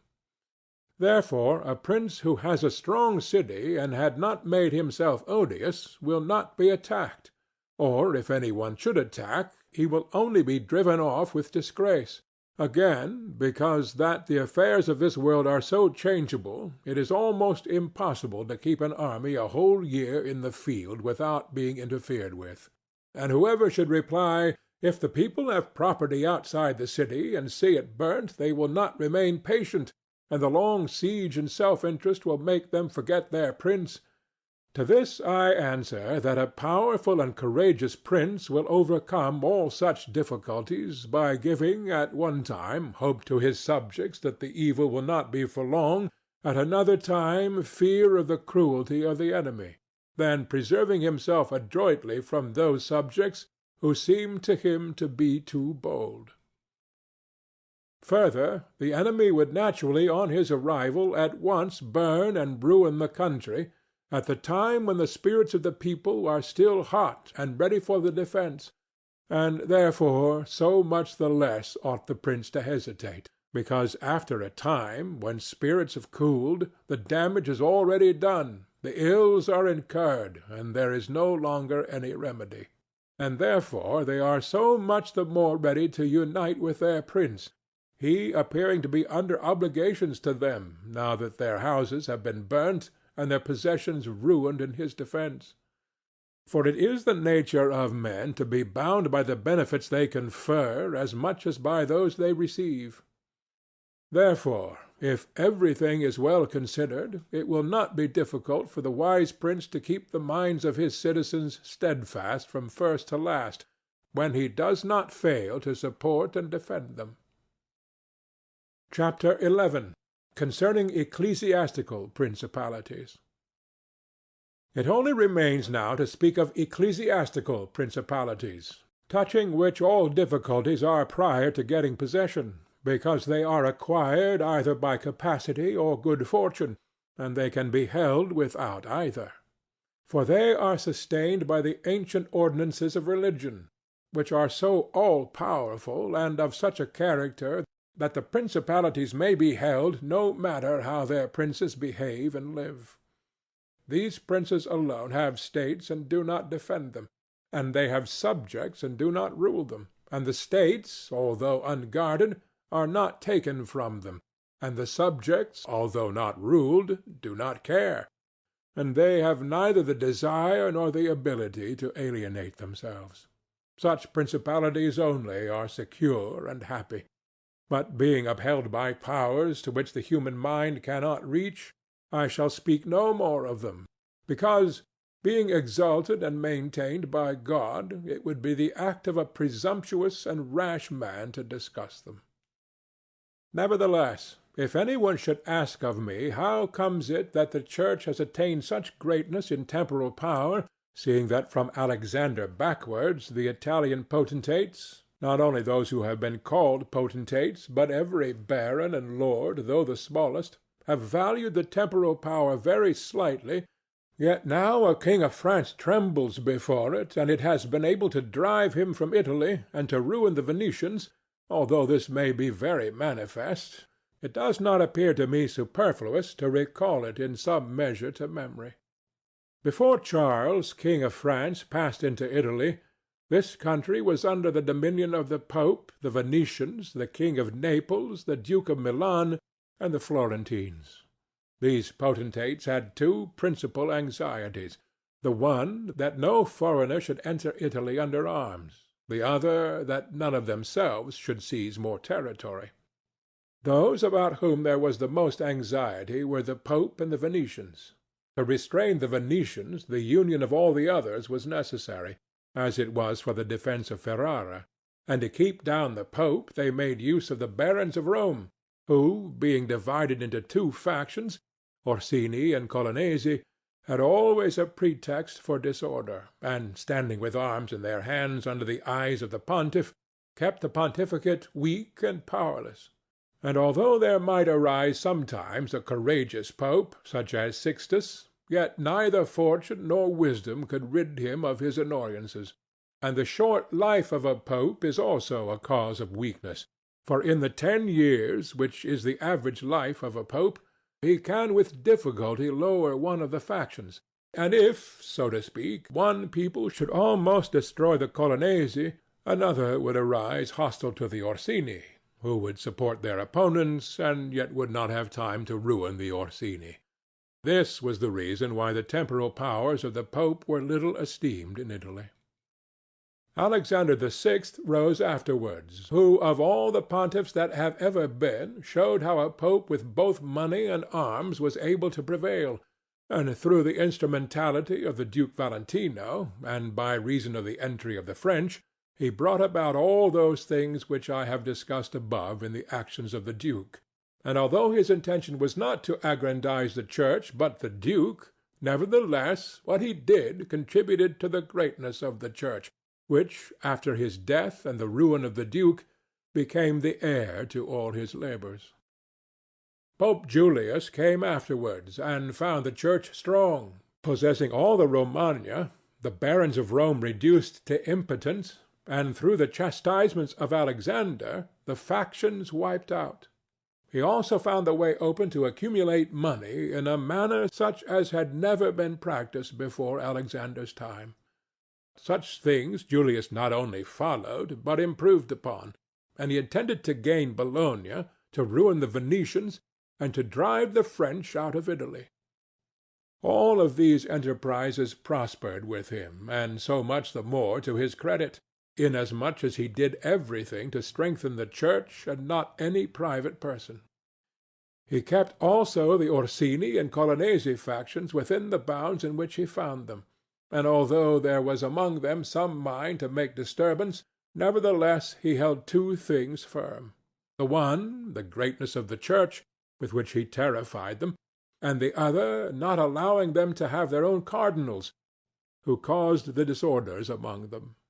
For whenever these factions have their cardinals, they do not remain quiet for long, because cardinals foster the factions in Rome and out of it, and the barons are compelled to support them, and thus from the ambitions of prelates arise disorders and tumults among the barons. For these reasons his Holiness Pope Leo found the pontificate most powerful, and it is to be hoped that if others made it great in arms, he will make it still greater and more venerated by his goodness and infinite other virtues. Chapter 12. How many kinds of soldiery there are, and concerning mercenaries. Having discoursed particularly on the characteristics of such principalities as in the beginning I proposed to discuss, and having considered in some degree the causes of their being good or bad, and having shown the methods by which many have sought to acquire them and to hold them, it now remains for me to discuss generally the means of offence and defence which belong to each of them. We have seen above how necessary it is for a prince to have his foundations well laid, otherwise it follows of necessity he will go to ruin. The chief foundations of all states, new as well as old or composite, are good laws and good arms. And as there cannot be good laws where the state is not well armed, it follows that where they are well armed they have good laws. I shall leave the laws out of the discussion, and shall speak of the arms. I say, therefore, that the arms with which a prince defends his state are either his own, or they are mercenaries, auxiliaries, or mixed. Mercenaries and auxiliaries are useless and dangerous, and if one holds his state based on these arms, he will stand neither firm nor safe, for they are disunited, ambitious, and without discipline, unfaithful, valiant before friends, cowardly before enemies. They have neither the fear of God nor fidelity to men, and destruction is deferred only so long as the attack is. For in peace one is robbed by them, and in war by the enemy. The fact is, they have no other attraction or reason for keeping the field than the trifle of a stipend, which is not sufficient to make them willing to die for you. They are ready enough to be your soldiers whilst you do not make war, but if war comes, they take themselves off, or run from the foe. Which I should have little trouble to prove, for the ruin of Italy has been caused by nothing else than by resting all her hopes for many years on mercenaries. And although they formerly made some display and appeared valiant amongst themselves, yet when the foreigners came, they showed what they were. Thus it was that Charles, King of France, was allowed to seize Italy with chalk in hand, and he who told us that our sins were the cause of it told the truth, but they were not the sins he imagined, but those which I have related, and as they were the sins of princes, it is the princes who have also suffered the penalty. I wish to demonstrate further the infelicity of these arms. The mercenary captains are either capable men or they are not. If they are, you cannot trust them, because they always aspire to their own greatness, either by oppressing you, who are their master, or others contrary to your intentions. But if the captain is not skilful, you are ruined in the usual way. And if it be urged that whoever is armed will act in the same way, whether mercenary or not, I reply that when arms have to be resorted to, either by a prince or a republic, then the prince ought to go in person and perform the duty of a captain. The republic has to send its citizens, and when one is sent who does not turn out satisfactorily, it ought to recall him, and when one is worthy, to hold him by the laws so that he does not leave the command. And experience has shown princes and republics single-handed making the greatest progress, and mercenaries doing nothing except damage. And it is more difficult to bring a republic, armed with its own arms, under the sway of one of its citizens, than it is to bring one armed with foreign arms. Rome and Sparta stood for many ages armed and free. The Switzers are completely armed and quite free. Of ancient mercenaries, for example, there are the Carthaginians, who were oppressed by their mercenary soldiers after the first war with the Romans, although the Carthaginians had their own citizens for captains. After the death of Epaminondas, Philip of Macedon was made captain of their soldiers by the Thebans, and after victory he took away their liberty. Duke Filippo being dead, the Milanese enlisted Francesco Sforza against the Venetians, and he, having overcome the enemy at Caravaggio, allied himself with them to crush the Milanese, his masters. His father, Sforza, having been engaged by Queen Johanna of Naples, left her unprotected, so that she was forced to throw herself into the arms of the King of Aragon in order to save her kingdom. And if the Venetians and Florentines formerly extended their dominions by these arms, and yet their captains did not make themselves princes, but have defended them, I reply that the Florentines in this case have been favored by chance, for of the able captains, of whom they might have stood in fear, some have not conquered, some have been opposed, and others have turned their ambitions elsewhere. One who did not conquer was Giovanni Acuto, and since he did not conquer, his fidelity cannot be proved. But every one will acknowledge that had he conquered, the Florentines would have stood at his discretion. Sforza had the Bracceschi always against him, so they watched each other. Francesco turned his ambition to Lombardy, Braccio against the Church and the kingdom of Naples. But let us come to that which happened a short while ago. The Florentines appointed as their captain Pagolo Vitelli, a most prudent man, who from a private position had risen to the greatest renown.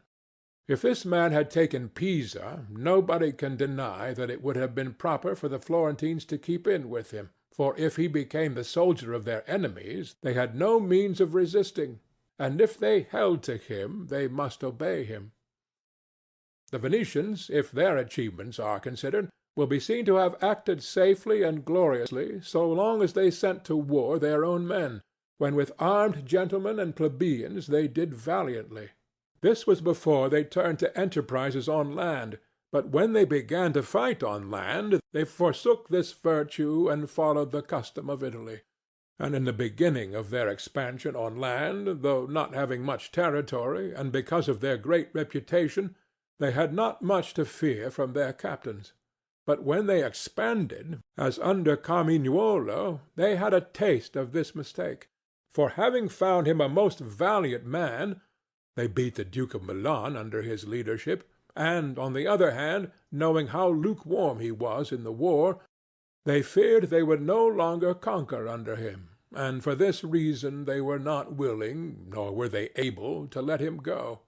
And so, not to lose again that which they had acquired, they were compelled, in order to secure themselves, to murder him. They had afterwards for their captains Bartolomeo de Bergamo, Roberto de San Severino, the Count of Pitiliano, and the like, under whom they had to dread loss and not gain, as happened afterwards at Vaila, where in one battle they lost that which in 800 years they had acquired with so much trouble. Because from such arms conquests come but slowly, long delayed and inconsiderable, but the losses sudden and portentous. And as with these examples I have reached Italy, which has been ruled for many years by mercenaries, I wish to discuss them more seriously, in order that, having seen their rise and progress, one may be better prepared to counteract them.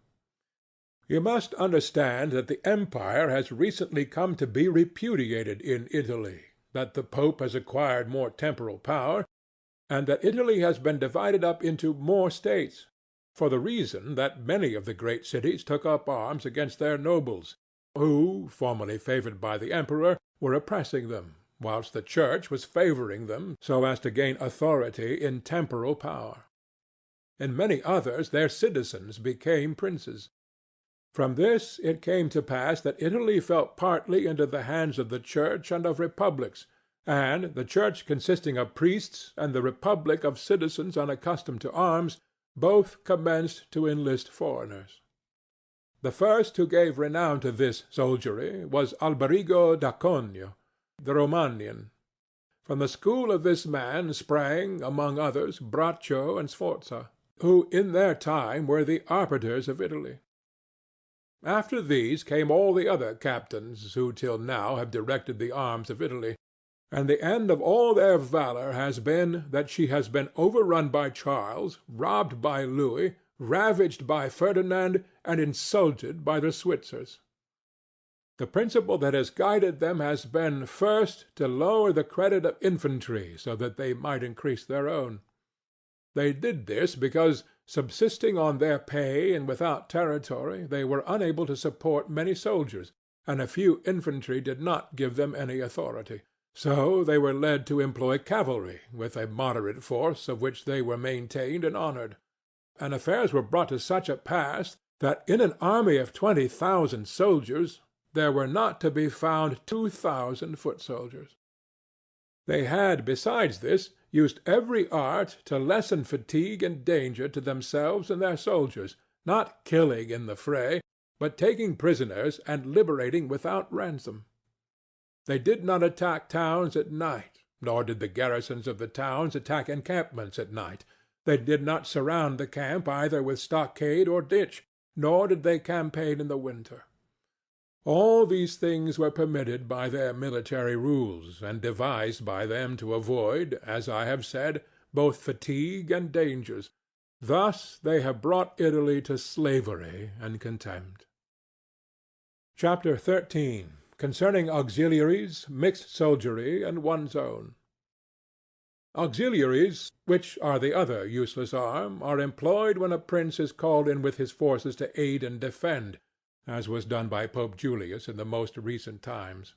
For he, having in the enterprise against Ferrara had poor proof of his mercenaries, turned to auxiliaries, and stipulated with Ferdinand, King of Spain, for his assistance with men and arms.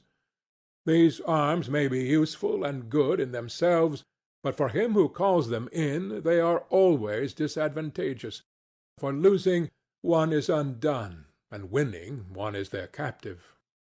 And although ancient histories may be full of examples, I do not wish to leave this recent one of Pope Julius II, the peril of which cannot fail to be perceived. For he, wishing to get Ferrara, threw himself entirely into the hands of the foreigner.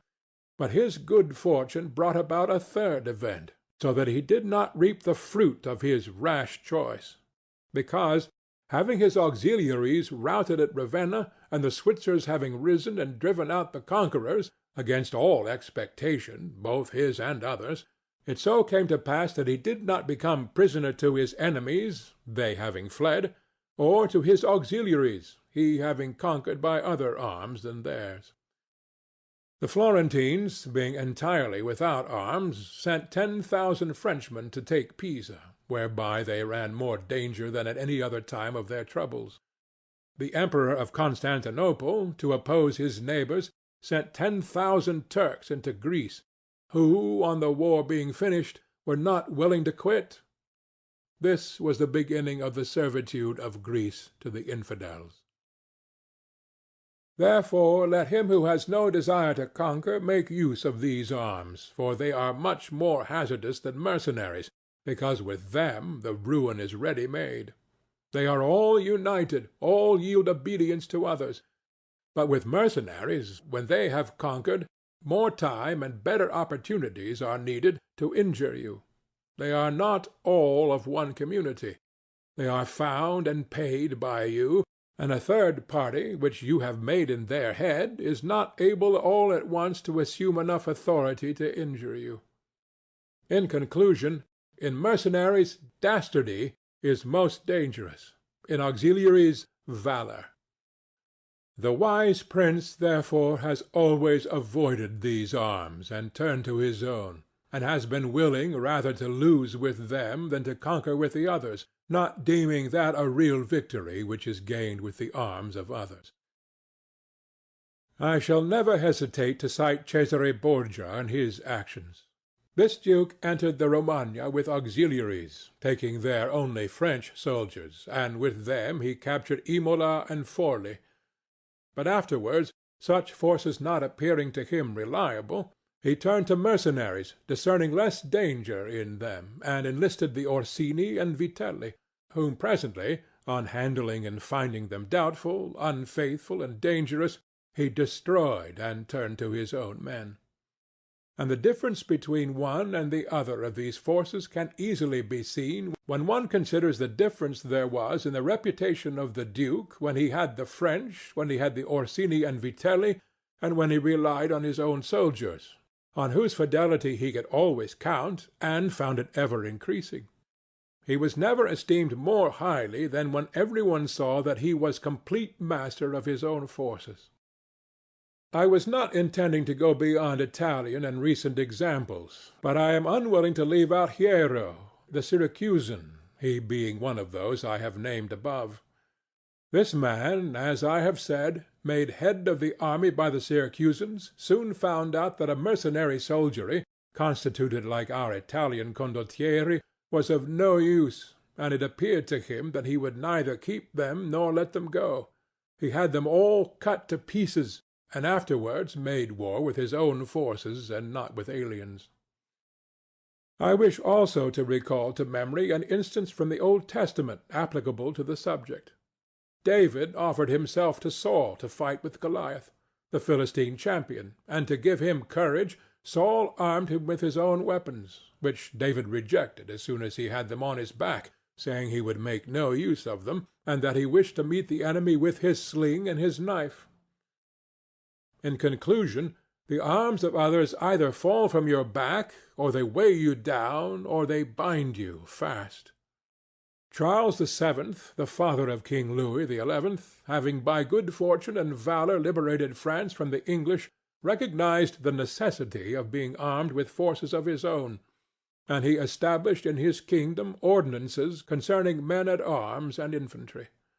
Afterwards his son, King Louis, abolished the infantry and began to enlist the Switzers, which mistake, followed by others, is, as is now seen, a source of peril to that kingdom, because, having raised the reputation of the Switzers, he has entirely diminished the value of his own arms, for he has destroyed the infantry altogether, and his men-at-arms he has subordinated to others, for, being as they are so accustomed to fight along with Switzers, it does not appear that they can now conquer without them. Hence it arises that the French cannot stand against the Switzers, and without the Switzers they do not come off well against others. The armies of the French have thus become mixed, partly mercenary and partly national, both of which arms together are much better than mercenaries alone or auxiliaries alone, but much inferior to one's own forces. And this example proves it, for the kingdom of France would be unconquerable if the ordinance of Charles had been enlarged or maintained. But the scanty wisdom of man, on entering into an affair which looks well at first, cannot discern the poison that is hidden in it, as I have said before of hectic fevers. Therefore, if he who rules a principality cannot recognize evils until they are upon him, he is not truly wise, and this insight is given to few. And if the first disaster to the Roman Empire should be examined, it will be found to have commenced only with the enlisting of the Goths, because from that time the vigor of the Roman Empire began to decline, and all that valor which had raised it passed away to others. I conclude, therefore, that no principality is secure without having its own forces. On the contrary, it is entirely dependent on good fortune, not having the valor which in adversity would defend it. And it has always been the opinion and judgment of wise men that nothing can be so uncertain or unstable as fame or power not founded on its own strength. And one's own forces are those which are composed either of subjects, citizens, or dependents. All others are mercenaries or auxiliaries. And the way to make ready one's own forces will easily be found if the rules suggested by me shall be reflected upon, and if one will consider how Philip, the father of Alexander the Great, and many republics and princes have armed and organized themselves, to which rules I entirely commit myself. Chapter 14. That which concerns a prince on the subject of the art of war. A prince ought to have no other aim or thought, nor select anything else for his study, than war and its rules and discipline. For this is the sole art that belongs to him who rules, and it is of such force that it not only upholds those who are born princes, but it often enables men to rise from a private station to that rank. And on the contrary, it is seen that when princes have thought more of ease than of arms, they have lost their states. And the first cause of your losing it is to neglect this art, and what enables you to acquire a state is to be a master of the art. Francesco Sforza, through being marshal, from a private person became Duke of Milan, and the sons, through avoiding the hardships and troubles of arms, from dukes became private persons. For among other evils which being unarmed brings you, it causes you to be despised, and this is one of those ignominies against which a prince ought to guard himself, as is shown later on. Because there is nothing proportionate between the armed and the unarmed, and it is not reasonable that he who is armed should yield obedience willingly to him who is unarmed, or that the unarmed man should be secure among armed servants. Because, there being in the one disdain and in the other suspicion, it is not possible for them to work well together. And therefore a prince who does not understand the art of war, over and above the other misfortunes already mentioned, cannot be respected by his soldiers, nor can he rely on them. He ought never, therefore, to have out of his thoughts this subject of war. And in peace he should addict himself more to its exercise than in war. This he can do in two ways, the one by action, the other by study. As regards action, he ought above all things to keep his men well organized and drilled, to follow incessantly the chase, by which he accustoms his body to hardships and learns something of the nature of localities, and gets to find out how the mountains rise, how the valleys open out, how the plains lie, and to understand the nature of rivers and marshes, and in all this to take the greatest care. Which knowledge is useful in two ways. Firstly, he learns to know his country, and is better able to undertake its defense. Afterwards, by means of the knowledge and observation of that locality, he understands with ease any other which it may be necessary for him to study hereafter. because the hills, valleys, and plains, and rivers and marshes that are, for instance, in Tuscany, have a certain resemblance to those of other countries, so that with a knowledge of the aspect of one country one can easily arrive at a knowledge of others. And the prince that lacks this skill lacks the essential which it is desirable that a captain should possess, for it teaches him to surprise his enemy, to select quarters, to lead armies, to array the battle, to besiege towns to advantage. Philopoemen, prince of the Achaeans, among other praises which writers have bestowed on him, is commended because in time of peace he never had anything in his mind but the rules of war, and when he was in the country with friends he often stopped and reasoned with them. If the enemy should be upon that hill, and we should find ourselves here with our army, with whom would be the advantage? How would one best advance to meet him, keeping the ranks? If we should wish to retreat, how ought we to pursue? And he would set forth to them as he went all the chances that could befall an army.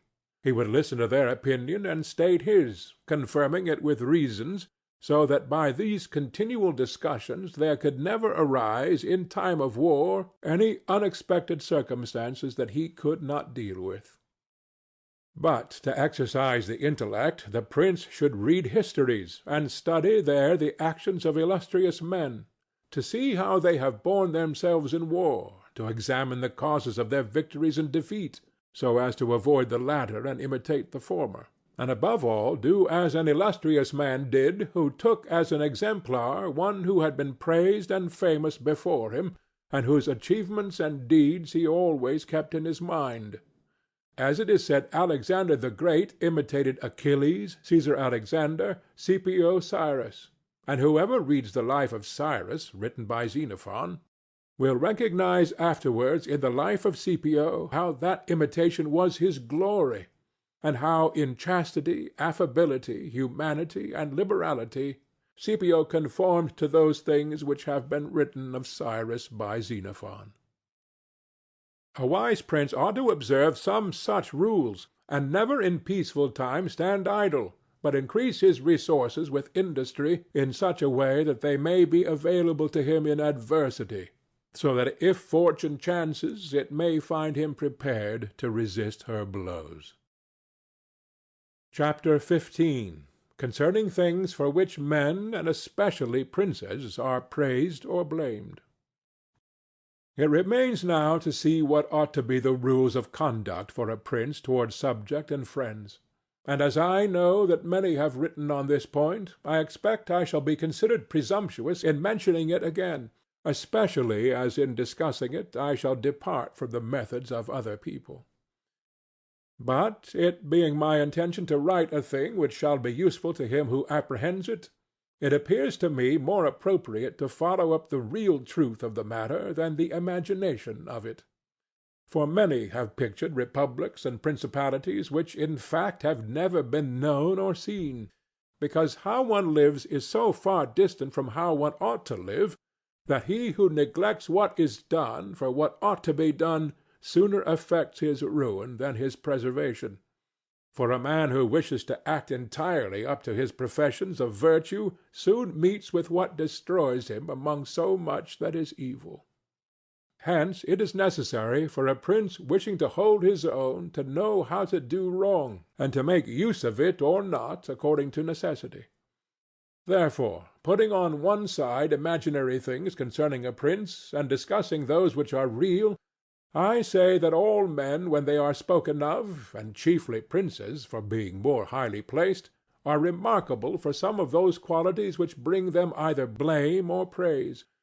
And thus it is that one is reputed liberal, another miserly, using a Tuscan term, because an avaricious person in our language is still he who desires to possess by robbery, whilst we call one miserly who deprives himself too much of the use of his own. One is reputed generous, one rapacious, one cruel, one compassionate, one faithless, another faithful, one effeminate and cowardly, another bold and brave, one affable, another haughty, one lascivious, another chaste, one sincere, another cunning, one hard, another easy, one grave, another frivolous, one religious, another unbelieving, and the like. And I know that every one will confess that it would be most praiseworthy in a prince to exhibit all the above qualities that are considered good. But because they can neither be entirely possessed nor observed, for human conditions do not permit it, it is necessary for him to be sufficiently prudent that he may know how to avoid the reproach of those vices which would lose him his state, and also to keep himself, if it be possible, from those which would not lose him it. But this not being possible, he may with less hesitation abandon himself to them. And again, he need not make himself uneasy at incurring a reproach for those vices without which the state can only be saved with difficulty.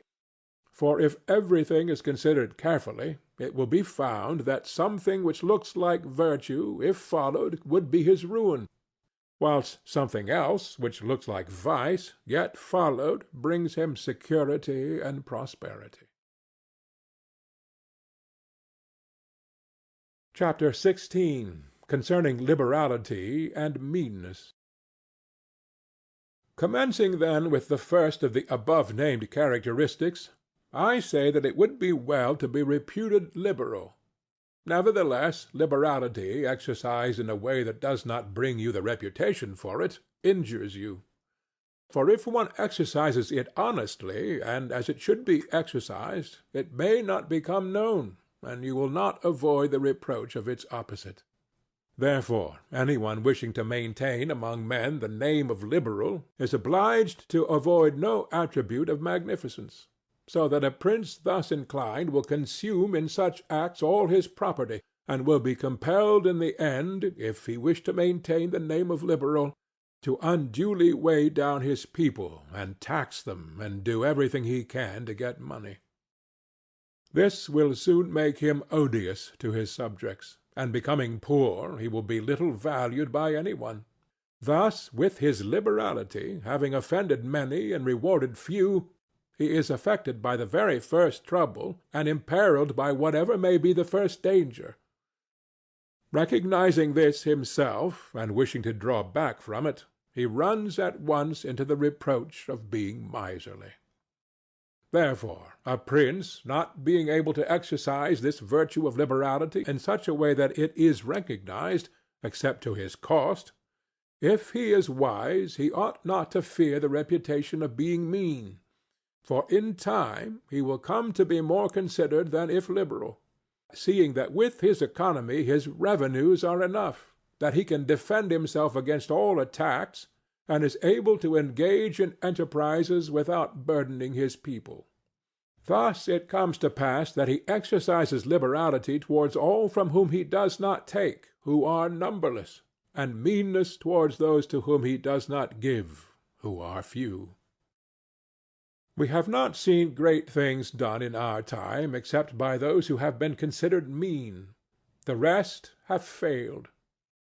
Pope Julius II was assisted in reaching the papacy by the reputation for liberality, yet he did not strive afterwards to keep it up, when he made war on the King of France. And he made many wars without imposing any extraordinary tax on his subjects, for he supplied his additional expenses out of his own thriftiness. The present King of Spain would not have undertaken or conquered in so many enterprises if he had been reputed liberal. A prince, therefore, provided that he has not to rob his subjects, that he can defend himself, that he does not become poor and abject, that he is not forced to become rapacious, ought to hold of little account a reputation for being mean, for it is one of those vices which will enable him to govern. And if any one should say, Caesar obtained empire by liberality, and many others have reached the highest positions by being liberal, and by being considered so, I answer, either you are a prince in fact, or in a way to become one. In the first case this liberality is dangerous. In the second, it is very necessary to be considered liberal. And Caesar was one of those who wished to become preeminent in Rome. But if he had survived after becoming so, and had not moderated his expenses, he would have destroyed his government. And if any one should reply, "Many have been princes, and have done great things with armies, who have been considered very liberal," I reply, either a prince spends that which is his own, or his subjects', or else that of others.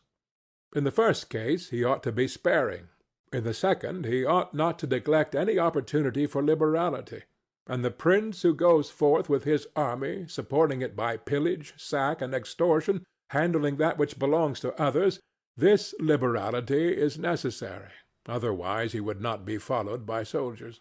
And of that which is neither yours nor your subjects you can be a ready giver, as were Cyrus, Caesar, and Alexander; because it does not take away your reputation if you squander that of others, but adds to it. It is only squandering your own that injures you. And there is nothing wastes so rapidly as liberality, for even whilst you exercise it you lose the power to do so, and so become either poor or despised, or else, in avoiding poverty, rapacious and hated. And a prince should guard himself, above all things, against being despised and hated, and liberality leads you to both. Therefore it is wiser to have a reputation for meanness which brings reproach without hatred, than to be compelled, through seeking a reputation for liberality, to incur a name for rapacity which begets reproach with hatred. Chapter 17. Concerning cruelty and clemency, and whether it is better to be loved than feared. Coming now to the other qualities mentioned above, I say that every prince ought to desire to be considered clement and not cruel. Nevertheless, he ought to take care not to misuse this clemency. Cesare Borgia was considered cruel. Notwithstanding, his cruelty reconciled the Romagna, unified it, and restored it to peace and loyalty. And if this be rightly considered, he will be seen to have been much more merciful than the Florentine people, who, to avoid a reputation for cruelty, permitted Pistoia to be destroyed. Therefore a prince, so long as he keeps his subjects united and loyal, ought not to mind the reproach of cruelty, because with a few examples he will be more merciful than those who, through too much mercy, allow disorders to arise, from which follow murders or robberies. For these are wont to injure the whole people, whilst those executions which originate with a prince offend the individual only. And of all princes it is impossible for the new prince to avoid the imputation of cruelty, owing to new states being full of dangers. Hence Virgil, through the mouth of Dido, excuses the inhumanity of her reign owing to its being new, saying, "Nevertheless he ought to be slow to believe and to act, nor should he himself show fear, but proceed in a temperate manner with prudence and humanity, so that too much confidence may not make him incautious, and too much distrust render him intolerable." Upon this a question arises, whether it be better to be loved than feared, or feared than loved. It may be answered that one should wish to be both, but because it is difficult to unite them in one person, it is much safer to be feared than loved, when, of the two, either must be dispensed with. Because this is to be asserted in general of men, that they are ungrateful, fickle, false, cowardly, covetous, and as long as you succeed they are yours entirely. They will offer you their blood, property, life, and children, as is said above, when the need is far distant, but when it approaches they turn against you. And that prince who, relying entirely on their promises, has neglected other precautions, is ruined, because friendships that are obtained by payments, and not by greatness or nobility of mind, may indeed be earned, but they are not secured, and in time of need cannot be relied upon. And men have less scruple in offending one who is beloved than one who is feared. For love is preserved by the link of obligation which, owing to the baseness of men, is broken at every opportunity for their advantage. But fear preserves you by a dread of punishment which never fails. Nevertheless, a prince ought to inspire fear in such a way that if he does not win love, he avoids hatred, because he can endure very well being feared whilst he is not hated, which will always be as long as he abstains from the property of his citizens and subjects, and from their women. But when it is necessary for him to proceed against the life of some one, he must do it on proper justification and for manifest cause, but above all things he must keep his hands off the property of others, because men more quickly forget the death of their father than the loss of their patrimony. Besides, pretexts for taking away the property are never wanting. For he who has once begun to live by robbery will always find pretexts for seizing what belongs to others. But reasons for taking life, on the contrary, are more difficult to find and sooner lapse. But when a prince is with his army and has under control a multitude of soldiers, then it is quite necessary for him to disregard the reputation for cruelty, for without it he would never hold his army united or disposed to its duties. Among the wonderful deeds of Hannibal this one is enumerated, that having led an enormous army, composed of many various races of men, to fight in foreign lands, no dissensions arose either among them or against the prince, whether in his bad or in his good fortune. This arose from nothing else than his inhuman cruelty, which, with his boundless valor, made him revered and terrible in the sight of his soldiers. But without that cruelty, his other virtues were not sufficient to produce this effect. And short-sighted writers admire his deeds from one point of view, and from another condemn the principal cause of them. That it is true his other virtues would not have been sufficient for him may be proved by the case of Scipio, that most excellent man, not only of his own times, but within the memory of man, against whom, nevertheless, his army rebelled in Spain. This arose from nothing but his too great forbearance, which gave his soldiers more license than is consistent with military discipline. For this he was upbraided in the Senate by Fabius Maximus, and called the corrupter of the Roman soldiery.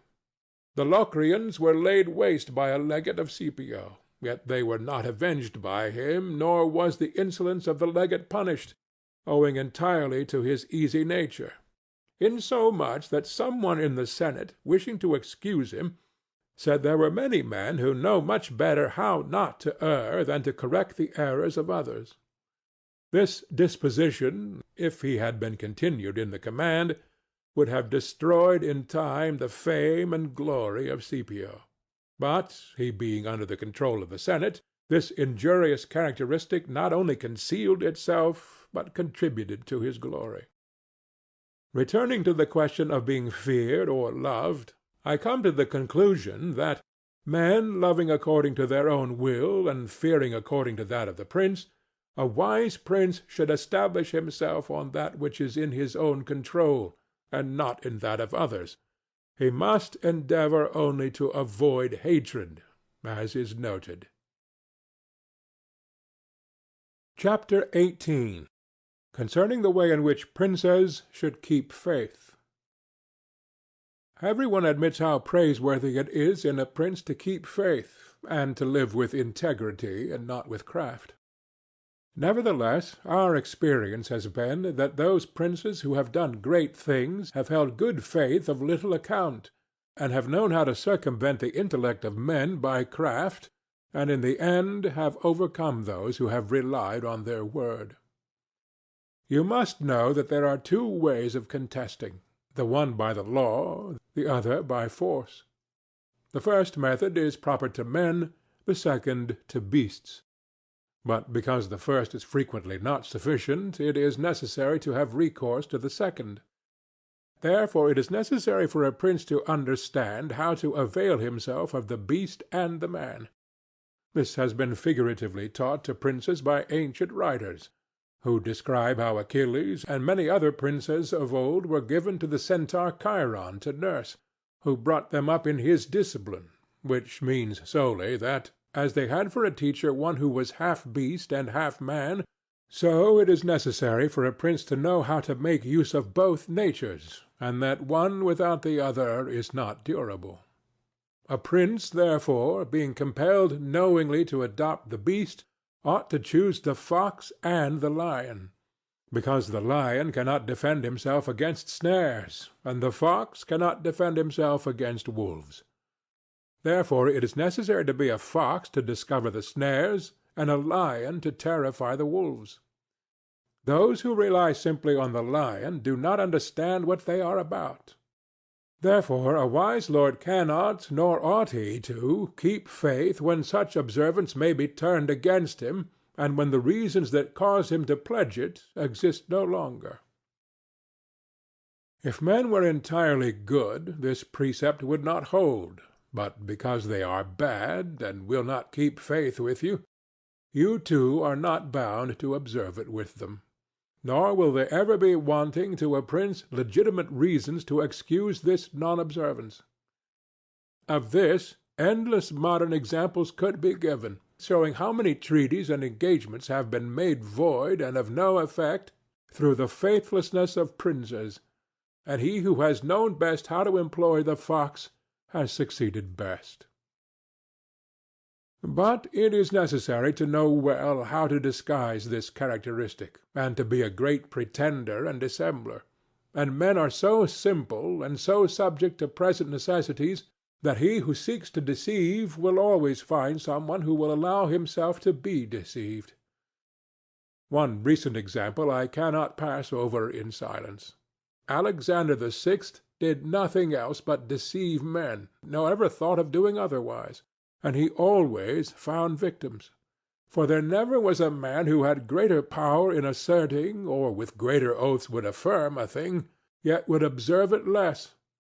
Nevertheless, his deceits always succeeded according to his wishes, because he well understood this side of mankind.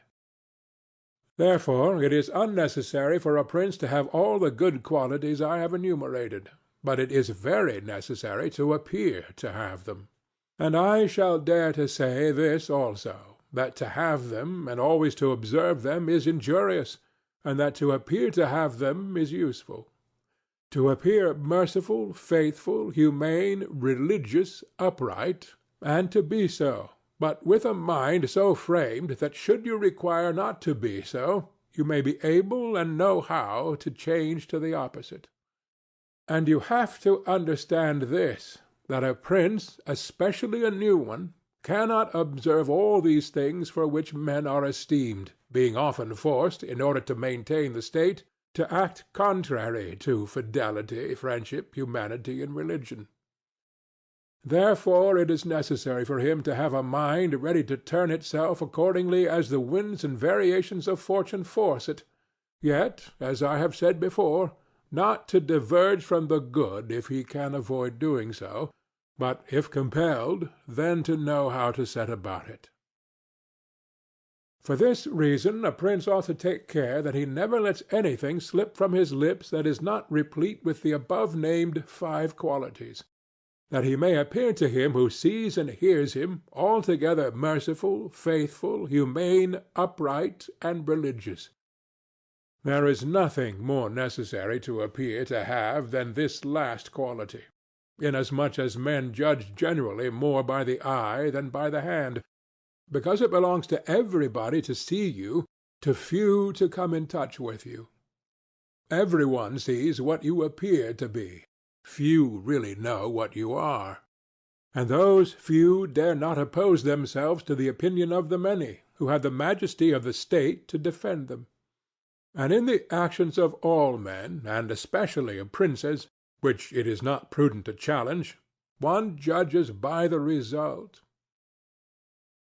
For that reason, let a prince have the credit for conquering and holding his state, the means will always be considered honest, and he will be praised by everybody, because the vulgar are always taken by what a thing seems to be and by what comes of it. And in the world there are only the vulgar, for the few find a place there only when the many have no ground to rest on. One prince of the present time, whom it is not well to name, never preaches anything else but peace and good faith, and to both he is most hostile, and either, if he had kept it, would have deprived him of reputation and kingdom many a time. Chapter 19. That one should avoid being despised and hated. Now, concerning the characteristics of which mention is made above, I have spoken of the more important ones.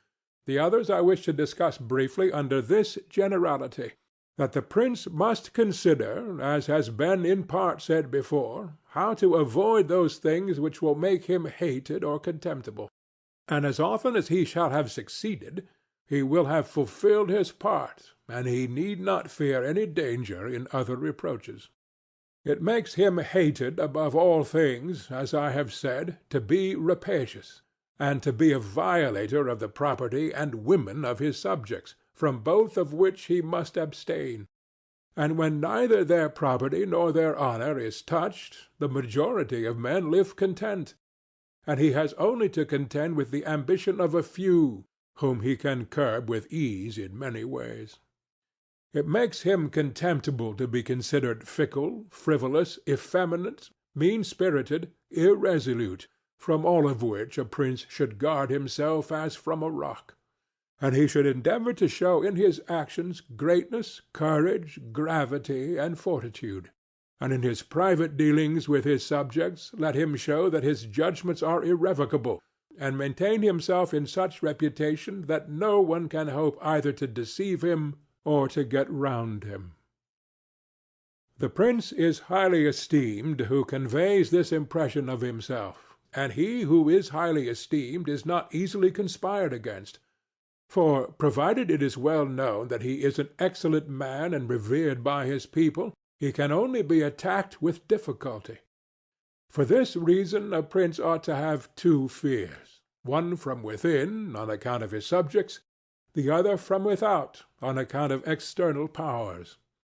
From the latter he is defended by being well armed and having good allies, and if he is well armed he will have good friends, and affairs will always remain quiet within when they are quiet without, unless they should have been already disturbed by conspiracy. And even should affairs outside be disturbed, if he has carried out his preparations, and has lived as I have said, as long as he does not despair, he will resist every attack, as I said Nabis the Spartan did. But concerning his subjects, when affairs outside are disturbed, he has only to fear that they will conspire secretly, from which a prince can easily secure himself by avoiding being hated and despised, and by keeping the people satisfied with him, which it is most necessary for him to accomplish, as I said above at length.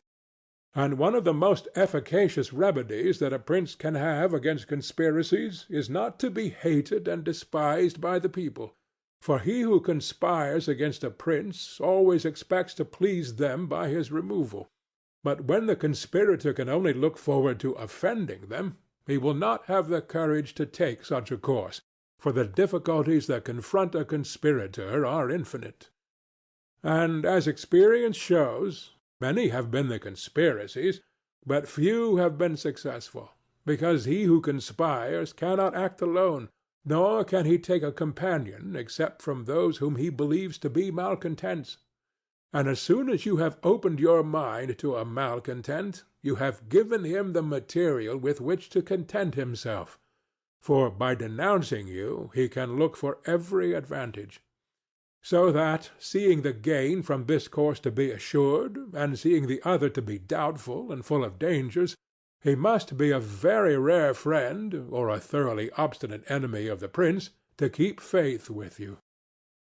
And, to reduce the matter into a small compass, I say that, on the side of the conspirator, there is nothing but fear, jealousy, prospect of punishment, to terrify him. But on the side of the prince there is the majesty of the principality, the laws, the protection of friends, and the state to defend him. So that, adding to all these things the popular goodwill, it is impossible that any one should be so rash as to conspire. For whereas in general the conspirator has to fear before the execution of his plot, in this case he has also to fear the sequel to the crime, because on account of it he has the people for an enemy, and thus cannot hope for any escape.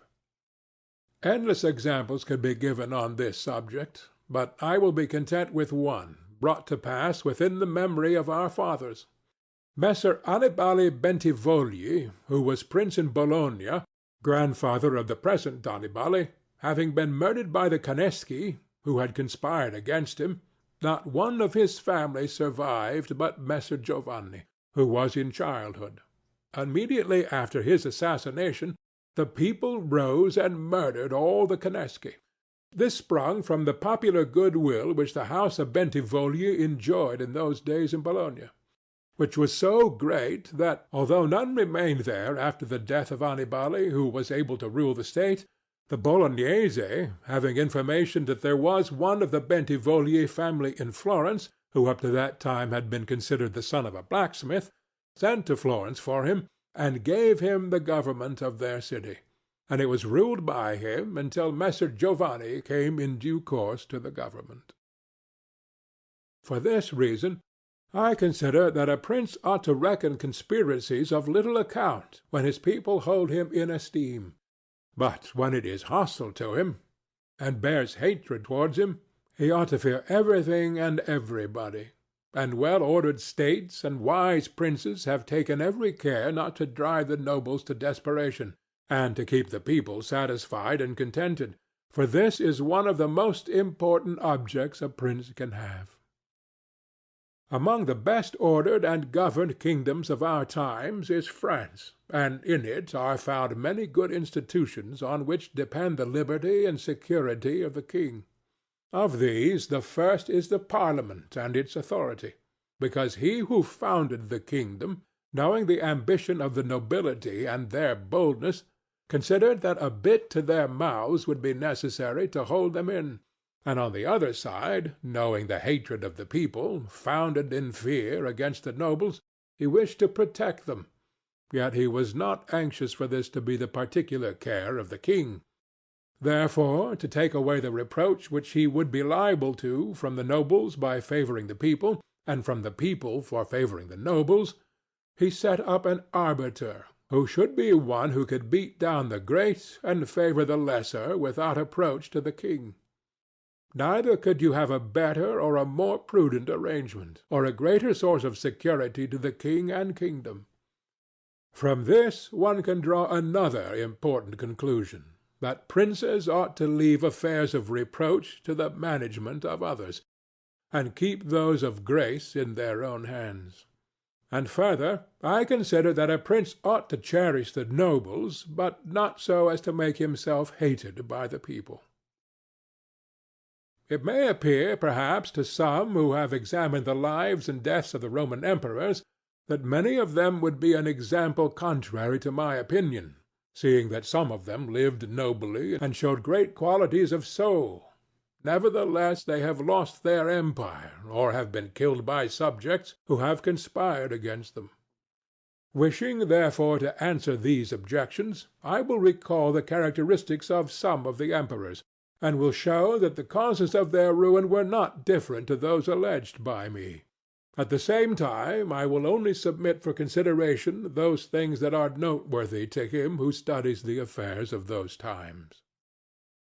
It seems to me sufficient to take all those emperors who succeeded to the empire after Marcus the philosopher, down to Maximinus.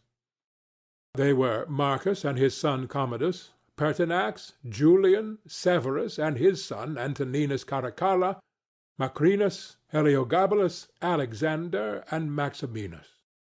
There is first to note that, whereas in other principalities the ambition of the nobles and the insolence of the people only have to be contended with, the Roman emperors had a third difficulty, in having to put up with the cruelty and avarice of their soldiers, a matter so beset with difficulties that it was the ruin of many.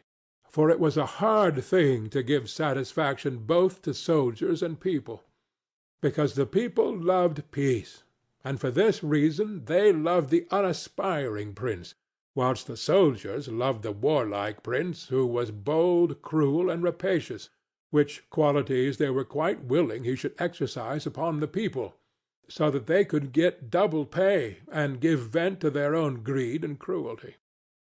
Hence it arose that those emperors were always overthrown who, either by birth or training, had no great authority, and most of them, especially those who came new to the principality, recognizing the difficulty of these two opposing humours, were inclined to give satisfaction to the soldiers, caring little about injuring the people. Which course was necessary, because, as princes cannot help being hated by some one, they ought, in the first place, to avoid being hated by every one, and when they cannot compass this, they ought to endeavour with the utmost diligence to avoid the hatred of the most powerful. Therefore, those emperors who, through inexperience, had need of special favour, adhered more readily to the soldiers than to the people, a course which turned out advantageous to them or not, accordingly as the prince knew how to maintain authority over them. From these causes it arose that Marcus, Pertinax, and Alexander, being all men of modest life, lovers of justice, enemies to cruelty, humane and benignant, came to a sad end, except Marcus. He alone lived and died honoured, because he had succeeded to the throne by hereditary title, and owed nothing either to the soldiers or the people, and afterwards, being possessed of many virtues which made him respected, he always kept both orders in their places whilst he lived, and was neither hated nor despised. But Pertinax was created emperor against the wishes of the soldiers, who, being accustomed to live licentiously under Commodus, could not endure the honest life to which Pertinax wished to reduce them. Thus, having given cause for hatred, to which hatred there was added contempt for his old age, he was overthrown at the very beginning of his administration.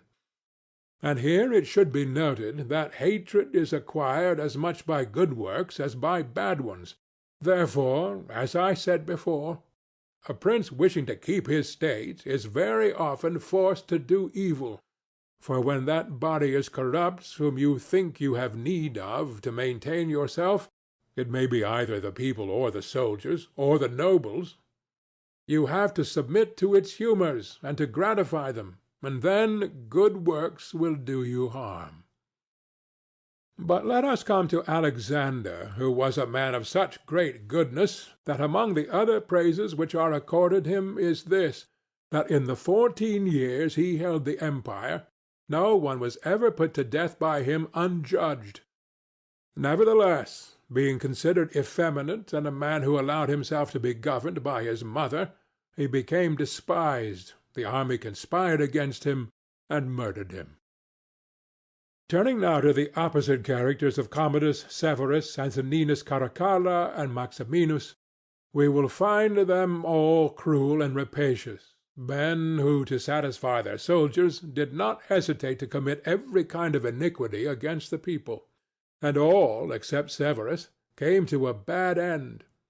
But in Severus there was so much valour that, keeping the soldiers friendly, although the people were oppressed by him, he reigned successfully, for his valour made him so much admired in the sight of the soldiers and people that the latter were kept in a way astonished and awed, and the former respectful and satisfied.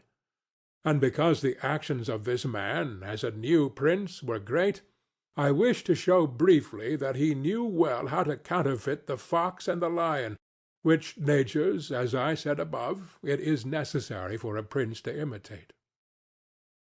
Knowing the sloth of the Emperor Julian, he persuaded the army in Sclavonia, of which he was captain, that it would be right to go to Rome and avenge the death of Pertinax, who had been killed by the Praetorian soldiers, and under this pretext, without appearing to aspire to the throne, he moved the army on Rome, and reached Italy before it was known that he had started. On his arrival at Rome, the Senate, through fear, elected him emperor and killed Julian. After this there remained for Severus, who wished to make himself master of the whole empire, one in Asia, where Niger, head of the Asiatic army, had caused himself to be claimed emperor, and the other in the west, where Albinus was, who also aspired to the throne. And as he considered it dangerous to declare himself hostile to both, he decided to attack Niger, and to deceive Albinus. To the latter he wrote that, being elected emperor by the Senate, he was willing to share that dignity with him, and sent him the title of Caesar, and moreover that the Senate had made Albinus his colleague, which things were accepted by Albinus as true.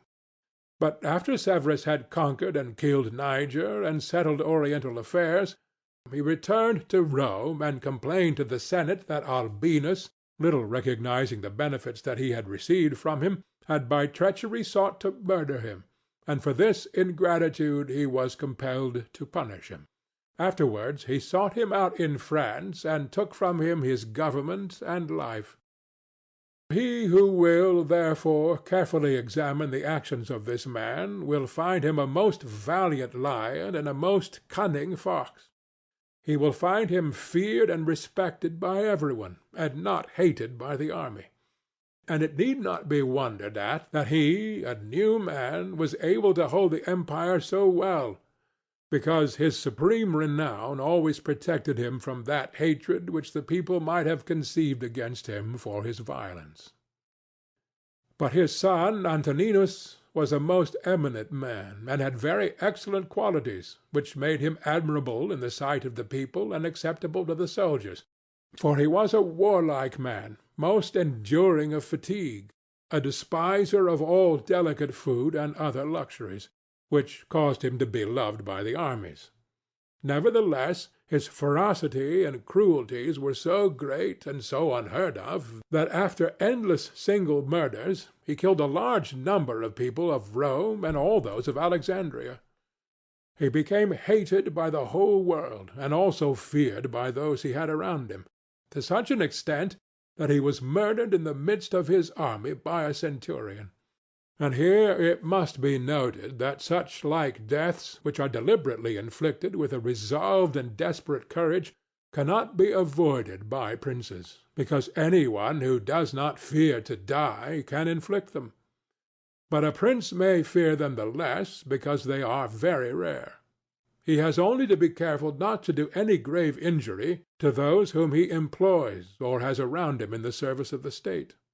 Antoninus had not taken this care, but had contumeliously killed a brother of that centurion, whom he also daily threatened, yet retained in his bodyguard, which, as it turned out, was a rash thing to do, and proved the emperor's ruin. But let us come to Commodus, to whom it should have been very easy to hold the empire, for, being the son of Marcus, he had inherited it, and he had only to follow in the footsteps of his father to please his people and soldiers. But being by nature cruel and brutal, he gave himself up to amusing the soldiers and corrupting them, so that he might indulge his rapacity upon the people. On the other hand, not maintaining his dignity, often descending to the theatre to compete with gladiators, and doing other vile things, little worthy of the imperial majesty, he fell into contempt with the soldiers, and being hated by one party and despised by the other, he was conspired against and was killed. It remains to discuss the character of Maximinus. He was a very warlike man, and the armies, being disgusted with the effeminacy of Alexander, of whom I have already spoken, killed him, and elected Maximinus to the throne. This he did not possess for long, for two things made him hated and despised. The one, his having kept sheep in Thrace, which brought him into contempt, it being well known to all and considered a great indignity by every one, and the other, his having at the accession to his dominions deferred going to Rome and taking possession of the imperial seat. He had also gained a reputation for the utmost ferocity by having, through his prefects in Rome and elsewhere in the empire, practised many cruelties, so that the whole world was moved to anger at the meanness of his birth, and to fear at his barbarity.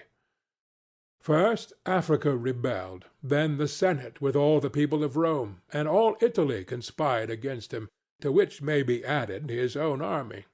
This latter, besieging Aquileia and meeting with difficulties in taking it, were disgusted with his cruelties, and fearing him less when they found so many against him, murdered him. I do not wish to discuss Heliogabalus, Macrinus, or Julian, who, being thoroughly contemptible, were quickly wiped out. But I will bring this discourse to a conclusion by saying that princes in our own times have this difficulty of giving inordinate satisfaction to their soldiers in a far less degree, because, notwithstanding one has to give them some indulgence, that is soon done. None of these princes have armies that are veterans in the governance and administration of provinces, as were the armies of the Roman Empire. And whereas it was then more necessary to give satisfaction to the soldiers than to the people, it is now more necessary to all princes, except the Turk and the Soldan, to satisfy the people rather than the soldiers, because the people are the more powerful. From the above I have excepted the Turk, who always keeps round him 12,000 infantry and 15,000 cavalry, on which depend the security and strength of the kingdom. And it is necessary that, putting aside every consideration for the people, he should keep them his friends. The kingdom of the Soldan is similar. Being entirely in the hands of soldiers, it follows again that, without regard to the people, he must keep them his friends. But you must note that the state of the Soldan is unlike all other principalities, for the reason that it is like the Christian pontificate, which cannot be called either an hereditary or a newly formed principality, because the sons of the old prince are not the heirs, but he who is elected to that position by those who have authority, and the sons remain only noblemen. And this being an ancient custom, it cannot be called a new principality, because there are none of those difficulties in it that are met with in new ones. For although the prince is new, the constitution of the state is old, and it is framed so as to receive him as if he were its hereditary lord. But, returning to the subject of our discourse, I say that whoever will consider it will acknowledge that either hatred or contempt has been fatal to the above-named emperors, and it will be recognized also how it happened that, a number of them acting in one way and a number in another, only one in each way came to a happy end, and the rest to unhappy ones. Because it would have been useless and dangerous for Pertinax and Alexander, being new princes, to imitate Marcus, who was heir to the principality, and likewise it would have been utterly destructive to Caracalla, Commodus, and Maximinus to have imitated Severus, they not having sufficient valor to enable them to tread in his footsteps. Therefore a prince new to the principality cannot imitate the actions of Marcus, nor again is it necessary to follow those of Severus, but he ought to take from Severus those parts which are necessary to found his state, and from Marcus those which are proper and glorious, to keep a state that may already be stable and firm. Chapter 20. Are fortresses, and many other things to which princes often resort, advantageous or hurtful? 1. Some princes, so as to hold securely the state, have disarmed their subjects. Others have kept their subject towns distracted by factions. Others have fostered enmities against themselves. Others have laid themselves out to gain over those whom they distrusted in the beginning of their governments. Some have built fortresses, some have overthrown and destroyed them.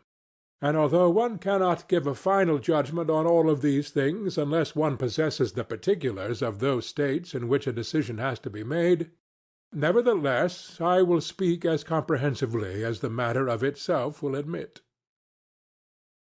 2. There never was a new prince who has disarmed his subjects. Rather, when he has found them disarmed, he has always armed them, because by arming them those arms become yours. Those men who were distrusted become faithful, and those who were faithful are kept so, and your subjects become your adherents.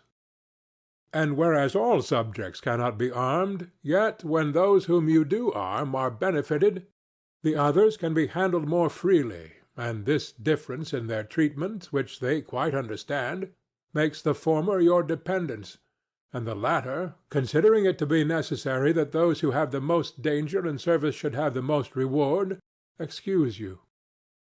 But when you disarm them, you at once offend them by showing that you distrust them, either for cowardice or for want of loyalty, and either of these opinions breeds hatred against you. And because you cannot remain unarmed, it follows that you turn to mercenaries, which are of the character already shown. Even if they should be good, they would not be sufficient to defend you against powerful enemies and distrusted subjects. Therefore, as I have said, a new prince in a new principality has always distributed arms. Histories are full of examples. But when a prince acquires a new state which he adds as a province to his old one, then it is necessary to disarm the men of that state, except those who have been his adherents in acquiring it. And these again, with time and opportunity, should be rendered soft and effeminate, and matters should be managed in such a way that all the armed men in the state should be your own soldiers who in your old state were living near you. 3. Our forefathers, and those who were reckoned wise, were accustomed to say that it was necessary to hold Pistoia by factions and Pisa by fortresses. And with this idea they fostered quarrels in some of their tributary towns so as to keep possession of them the more easily. This may have been well enough in those times when Italy was in a way balanced, but I do not believe that it can be accepted as a precept for today, because I do not believe that factions can ever be of use. Rather, it is certain that when the enemy comes upon you in divided cities, you are quickly lost, because the weakest party will always assist the outside forces, and the other will not be able to resist. The Venetians, moved, as I believe, by the above reasons, fostered the Guelph and the Ghibelline factions in their tributary cities.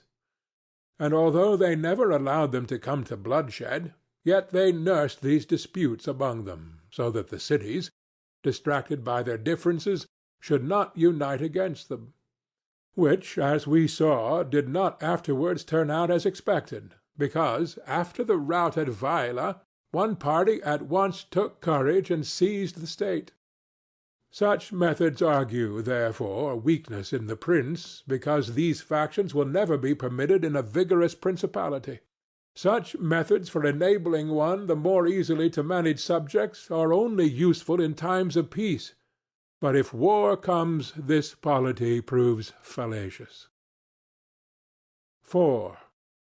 Without doubt, princes become great when they overcome the difficulties and obstacles by which they are confronted, and therefore fortune, especially when she desires to make a new prince great, who has a greater necessity to earn renown than an hereditary one, causes enemies to arise and form designs against him, in order that he may have the opportunity of overcoming them, as by a ladder which his enemies have raised. For this reason many consider that a wise prince, when he has the opportunity, ought with craft to foster some animosity against himself, so that, having crushed it, his renown may rise higher. 5. Princes, especially new ones, have found more fidelity and assistance in those men who in the beginning of their rule were distrusted than among those who in the beginning were trusted. Pandolfo Petrucci, Prince of Siena, ruled his state more by those who had been distrusted than by others. But on this question one cannot speak generally, for it varies so much with the individual. I will only say this, that those men who at the commencement of a princedom have been hostile, if they are of a description to need assistance to support themselves, can always be gained over with the greatest ease, and they will be tightly held to serve the prince with fidelity, inasmuch as they know it to be very necessary for them to cancel by deeds the bad impression which he had formed of them. And thus the prince always extracts more profit from them than from those who, serving him in too much security, may neglect his affairs. And since the matter demands it, I must not fail to warn a prince, who by means of secret favours has acquired a new state, that he must well consider the reasons which induced those to favour him who did so. And if it be not a natural affection towards him, but only discontent with their government, then he will only keep them friendly with great trouble and difficulty, for it will be impossible to satisfy them. And weighing well the reasons for this in those examples which can be taken from ancient and modern affairs, we shall find that it is easier for the prince to make friends of those men who were contented under the former government, and are therefore his enemies, than of those who, being discontented with it, were favourable to him and encouraged him to seize it. 6. It has been a custom with princes, in order to hold their states more securely, to build fortresses that may serve as a bridle and bit to those who might design to work against them, and as a place of refuge from a first attack. I praise this system, because it has been made use of formerly. Notwithstanding that Messer Niccolò Vitelli in our times has been seen to demolish 2 fortresses in Città del Castello so that he might keep that state, Guido Ubaldo, Duke of Urbino, on returning to his dominion, whence he had been driven by Cesare Borgia, razed to the foundations all the fortresses in that province, and considered that without them it would be more difficult to lose it. The Bentivogli, returning to Bologna, came to a similar decision. Fortresses, therefore, are useful or not according to circumstances. If they do you good in one way, they injure you in another. And this question can be reasoned thus. The prince who has more to fear from the people than from the foreigners ought to build fortresses. But he who has more to fear from foreigners than from the people ought to leave them alone. The castle of Milan, built by Francesco Sforza, has made, or will make, more trouble for the house of Sforza than any other disorder in the state. For this reason, the best possible fortress is not to be hated by the people, because although you may hold the fortresses, yet they will not save you if the people hate you, for there will never be wanting foreigners to assist the people who have taken arms against you. It has not been seen in our times that such fortresses have been of use to any prince, unless to the Countess of Forli, when the Count Girolamo, her consort, was killed. For by that means she was able to withstand the popular attack and wait for assistance from Milan, and thus recover her state. And the posture of affairs was such at that time that the foreigners could not assist the people. But fortresses were of little value to her afterwards, when Cesare Borgia attacked her, and when the people, her enemy, were allied with foreigners. Therefore it would have been safer for her, both then and before, not to have been hated by the people than to have had the fortresses. All these things considered, then, I shall praise him who builds fortresses as well as him who does not, and I shall blame whoever, trusting in them, cares little about being hated by the people. Chapter 21. How a Prince should conduct himself so as to gain renown. Nothing makes a prince so much esteemed as great enterprises and setting a fine example. We have in our time Ferdinand of Aragon, the present king of Spain. He can almost be called a new prince, because he has risen, by fame and glory, from being an insignificant king to the foremost king in Christendom. And if you will consider his deeds, you will find them all great, and some of them extraordinary. In the beginning of his reign he attacked Granada, and this enterprise was the foundation of his dominions. He did this quietly at first, and without any fear of hindrance, for he held the minds of the barons of Castile occupied in thinking of the war, and not anticipating any innovations. Thus they did not perceive that by these means he was acquiring power and authority over them. He was able with the money of the church and of the people to sustain his armies, and by that long war to lay the foundation for the military skill which has since distinguished him. Further, always using religion as a plea so as to undertake greater schemes, he devoted himself with pious cruelty to driving out and clearing his kingdom of the Moors. Nor could there be a more admirable example, nor one more rare. Under this same cloak he assailed Africa, he came down on Italy, he has finally attacked France. And thus his achievements and designs have always been great, and have kept the minds of his people in suspense and admiration and occupied with the issue of them. And his actions have arisen in such a way, one out of the other, that men have never been given time to work steadily against him. Again, it much assists a prince to set unusual examples in internal affairs, similar to those which are related of Messer Bernabo da Milano, who, when he had the opportunity, by any one in civil life doing some extraordinary thing, either good or bad, would take some method of rewarding or punishing him, which would be much spoken about. And a prince ought, above all things, always endeavor in every action to gain for himself the reputation of being a great and remarkable man. A prince is always respected when he is either a true friend or a downright enemy, that is to say, when, without any reservation, he declares himself in favor of one party against the other, which course will always be more advantageous than standing neutral. Because, if two of your powerful neighbors come to blows, they are of such a character that if one of them conquers, you have either to fear him or not. In either case, it will always be more advantageous for you to declare yourself and to make war strenuously. Because, in the first case, if you do not declare yourself, you will invariably fall a prey to the conqueror, to the pleasure and satisfaction of him who has been conquered, and you will have no reasons to offer, nor anything to protect or to shelter you.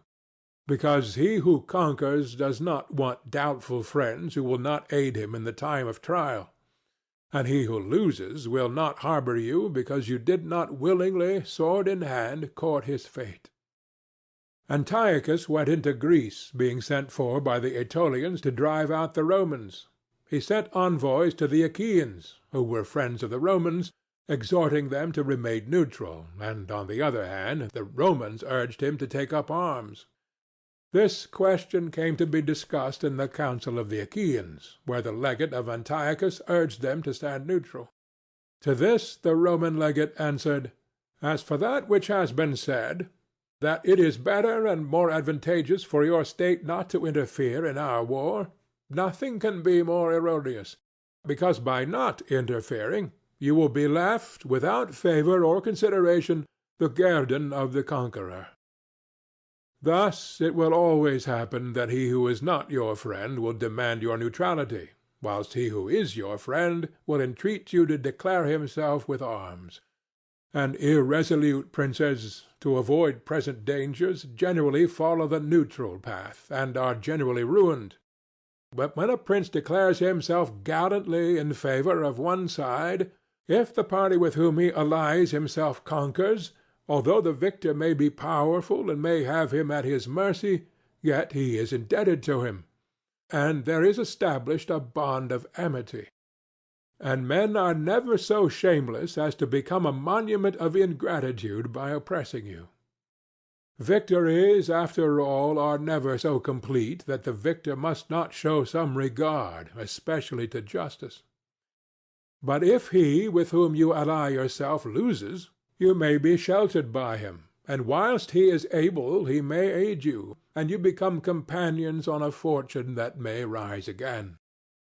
In the second case, when those who fight are of such a character that you have no anxiety as to who may conquer, so much the more is it greater prudence to be allied, because you assist at the destruction of one by the aid of another, who, if he has been wise, would have saved him. And conquering, as it is impossible that he should not do with your assistance, he remains at your discretion. And here it is to be noted that a prince ought to take care never to make an alliance with one more powerful than himself for the purposes of attacking others, unless necessity compels him, as is said before. because if he conquers, you are at his discretion, and princes ought to avoid as much as possible being at the discretion of any one. The Venetians joined with France against the Duke of Milan, and this alliance, which caused their ruin, could have been avoided. But when it cannot be avoided, as happened to the Florentines when the Pope and Spain sent armies to attack Lombardy, then in such a case, for the above reasons, the prince ought to favor one of the parties. Never let any government imagine that it can choose perfectly safe courses. Rather, let it expect to have to take very doubtful ones, because it is found in ordinary affairs that one never seeks to avoid one trouble without running into another. But prudence consists in knowing how to distinguish the character of troubles, and for choice to take the lesser evil. A prince ought also to show himself a patron of ability, and to honor the proficient in every art.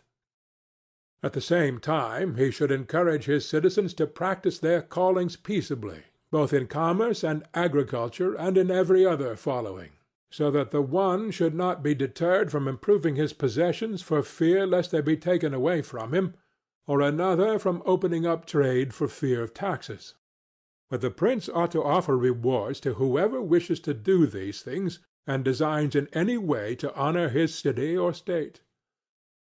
Further, he ought to entertain the people with festivals and spectacles at convenient seasons of the year. And as every city is divided into guilds or into societies, he ought to hold such bodies in esteem, and associate with them sometimes, and show himself an example of courtesy and liberality. Nevertheless, always maintaining the majesty of his rank. For this he must never consent to abate in anything. Chapter 22. Concerning the secretaries of princes. The choice of servants is of no little importance to a prince, and they are good or not according to the discrimination of the prince. And the first opinion which one forms of a prince and of his understanding is by observing the men he has around him, and when they are capable and faithful he may always be considered wise, because he has known how to recognize the capable and to keep them faithful. But when they are otherwise, one cannot form a good opinion of him, for the prime error which he made was in choosing them. There were none who knew Messer Antonio de Venafro as the servant of Pandolfo Petrucci, Prince of Siena, who would not consider Pandolfo to be a very clever man in having Venafro for his servant, because there are three classes of intellects: one which comprehends by itself, another which appreciates what others comprehended, and a third which neither comprehends by itself nor by the showing of others. The first is the most excellent, the second is good, the third is useless. Therefore it follows necessarily that, if Pandolfo was not in the first rank, he was in the second. For whenever one has judgment to know good and bad when it is said and done, although he himself may not have the initiative, yet he can recognize the good and bad in his servant, and the one he can praise and the other correct. Thus the servant cannot hope to deceive him, and is kept honest. But to enable a prince to form an opinion of his servant there is one test which never fails. When you see the servant thinking more of his own interests than of yours, and seeking inwardly his own profit in everything, such a man will never make a good servant, nor will you ever be able to trust him, because he who has the state of another in his hands ought never to think of himself, but always of his prince, and never pay any attention to matters in which the prince is not concerned. On the other hand, to keep his servant honest, the prince ought to study him, honoring him, enriching him, doing him kindnesses, sharing with him the honors and cares, and at the same time let him see that he cannot stand alone, so that many honors may not make him desire more, many riches make him wish for more, and that many cares may make him dread chances. When, therefore, servants, and princes toward servants, are thus disposed, they can trust each other, But when it is otherwise, the end will always be disastrous for either one or the other. Chapter 23. How Flatterers should be Avoided. I do not wish to leave out an important branch of this subject, for it is a danger from which princes are with difficulty preserved, unless they are very careful and discriminating. It is that of flatterers, of whom courts are full, because men are so self-complacent in their own affairs, and in a way so deceived in them, that they are preserved with difficulty from this pest, and if they wish to defend themselves, they run the danger of falling into contempt.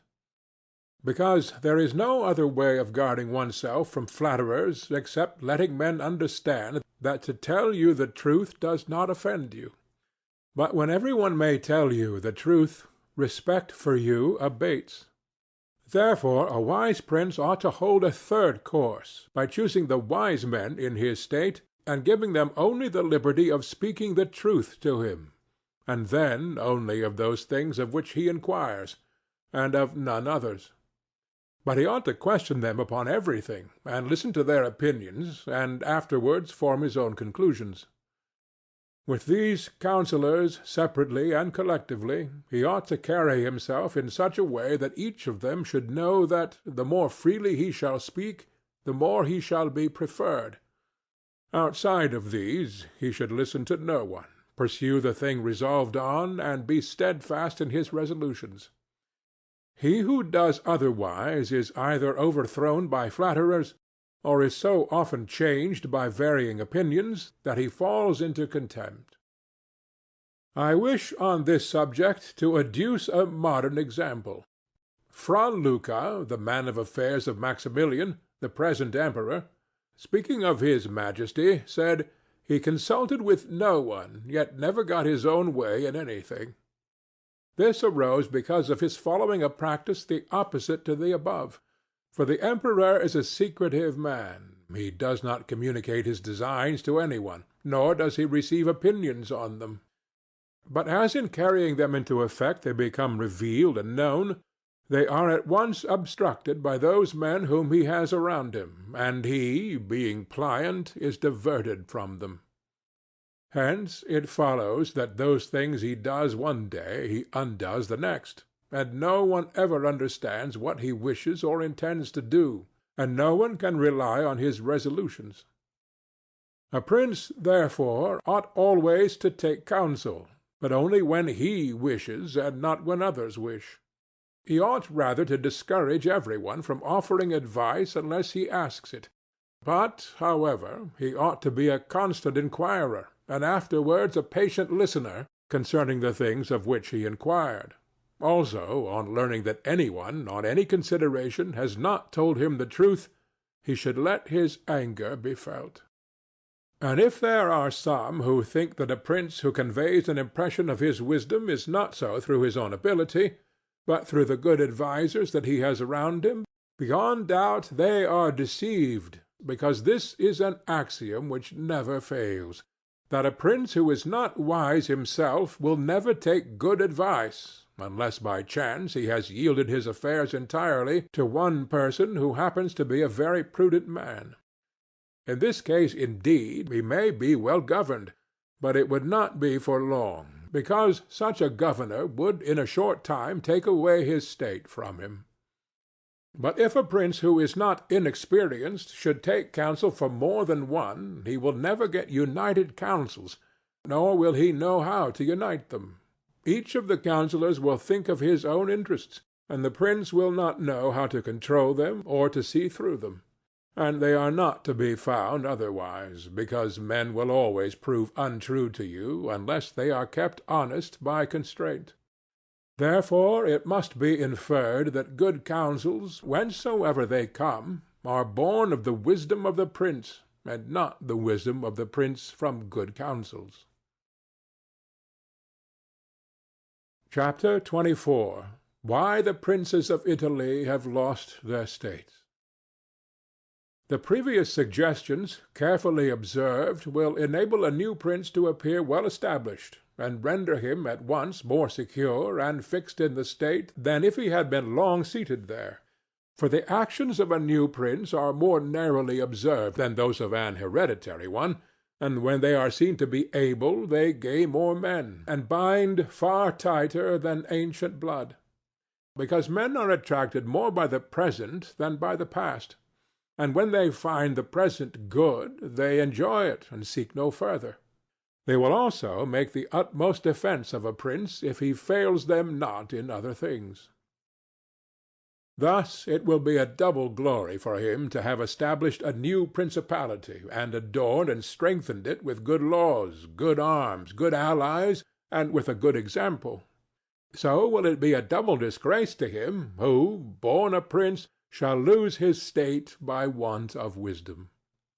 And if these seigneurs are considered who have lost their states in Italy in our times, such as the King of Naples, the Duke of Milan, and others, there will be found in them, firstly, one common defect in regard to arms from the causes which have been discussed at length. In the next place, some one of them will be seen, either to have had the people hostile, or if he has had the people friendly, he has not known how to secure the nobles. In the absence of these defects, states that have power enough to keep an army in the field cannot be lost. Philip of Macedon, not the father of Alexander the Great, but he who was conquered by Titus Quintius, had not much territory compared to the greatness of the Romans and of Greece who attacked them. Yet, being a warlike man who knew how to attract the people and secure the nobles, he sustained the war against the enemies for many years, and if in the end he lost the dominion of some cities, nevertheless he retained the kingdom. Therefore, do not let our princes accuse fortune for the loss of their principalities after so many years' possession, but rather their own sloth, because in quiet times they never thought there could be a change. It is a common defect in man not to make any provision in the calm against the tempest, and when afterwards the bad times came, they thought of flight and not of defending themselves, and they hoped that the people, disgusted with the insolence of the conquerors, would recall them. This course, when others fail, may be good, but it is very bad to have neglected all other expedients for that, since you would never wish to fall because you trusted to be able to find some one later on to restore you. This again either does not happen, or if it does, it will not be for your security, because that deliverance is of no avail which does not depend upon yourself. Those only are reliable, certain, and durable that depend on yourself and your valor. Chapter 25. What Fortune can effect in human affairs, and how to withstand her. It is not unknown to me how many men have had, and still have, the opinion that the affairs of the world are in such wise governed by fortune and by God that men with their wisdom cannot direct them, and that no one can even help them. And because of this, they would have us believe that it is not necessary to labor much in affairs, but to let chance govern them. This opinion has been more credited in our times because of the great changes in affairs which have been seen, and may still be seen, every day, beyond all human conjecture. Sometimes pondering over this, I am in some degree inclined to their opinion. Nevertheless, not to extinguish our free will, I hold it to be true that fortune is the arbiter of one half of our actions, but that she still leaves us to direct the other half, or perhaps a little less. I compare her to one of those raging rivers which, when in flood, overflows the plains, sweeping away trees and buildings, bearing away the soil from place to place.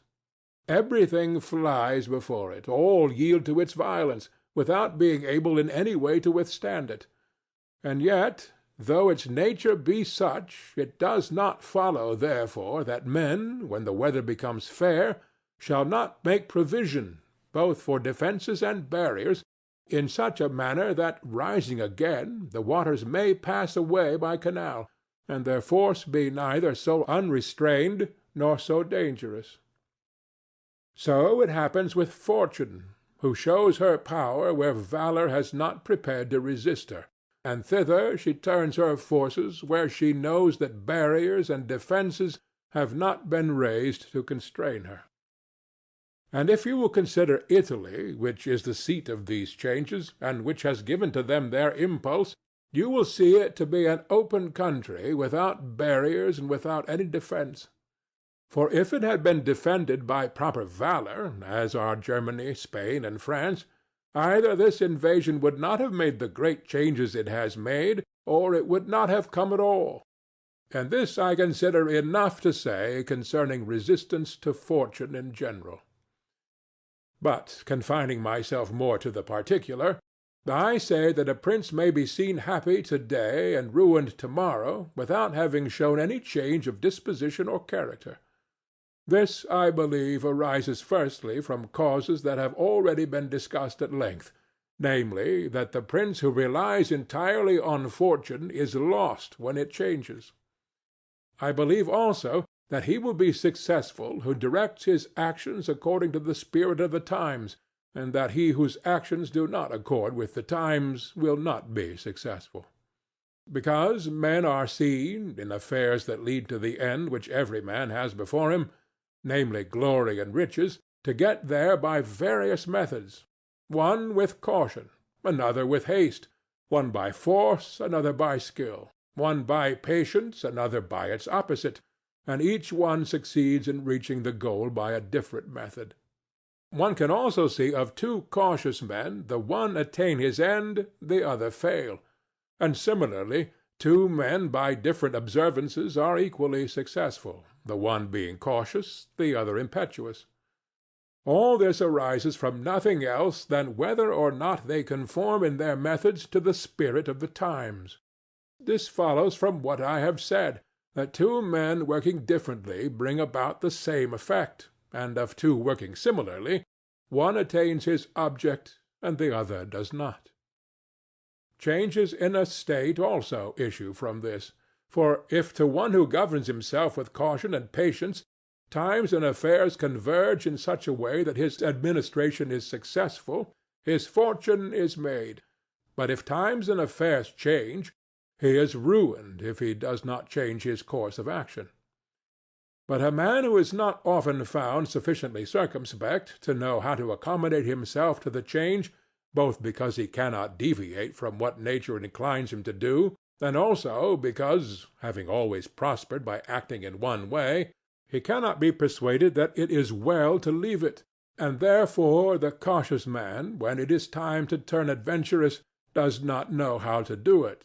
Hence he is ruined, and had he changed his conduct with the times, fortune would not have changed. Pope Julius II went to work impetuously in all his affairs, and found the times and circumstances conform so well to that line of action that he always met with success. Consider his first enterprise against Bologna, Messer Giovanni Bentivoglio being still alive. The Venetians were not agreeable to it, nor was the King of Spain, and he had the enterprise still under discussion with the King of France. Nevertheless, he personally entered upon the expedition with his accustomed boldness and energy, a move which made Spain and the Venetians stand irresolute and passive, the latter from fear, the former from desire to recover the kingdom of Naples. On the other hand, he drew after him the King of France, because that king, having observed the movement, and desiring to make the Pope his friend so as to humble the Venetians, found it impossible to refuse him. Therefore Julius with his impetuous action accomplished what no other pontiff with simple human wisdom could have done. For if he had waited in Rome until he could get away, with his plans arranged and everything fixed, as any other pontiff would have done, he would never have succeeded. Because the King of France would have made 1,000 excuses, and the others would have raised 1,000 fears. I will leave his other actions alone, as they were all alike, and they all succeeded. For the shortness of his life did not let him experience the contrary. But if circumstances had arisen which required him to go cautiously, his ruin would have followed, because he would never have deviated from those ways to which nature inclined him. I conclude, therefore, that fortune being changeful and mankind steadfast in their ways, so long as the two are in agreement, men are successful, but unsuccessful when they fall out. For my part, I consider that it is better to be adventurous than cautious, because fortune is a woman, and if you wish to keep her under, it is necessary to beat and ill-use her, and it is seen that she allows herself to be mastered by the adventurous rather than by those who go to work more coldly. She is, therefore, always womanlike, a lover of young men, because they are less cautious, more violent, and with more audacity command her. Chapter 26. An exhortation to liberate Italy from the barbarians.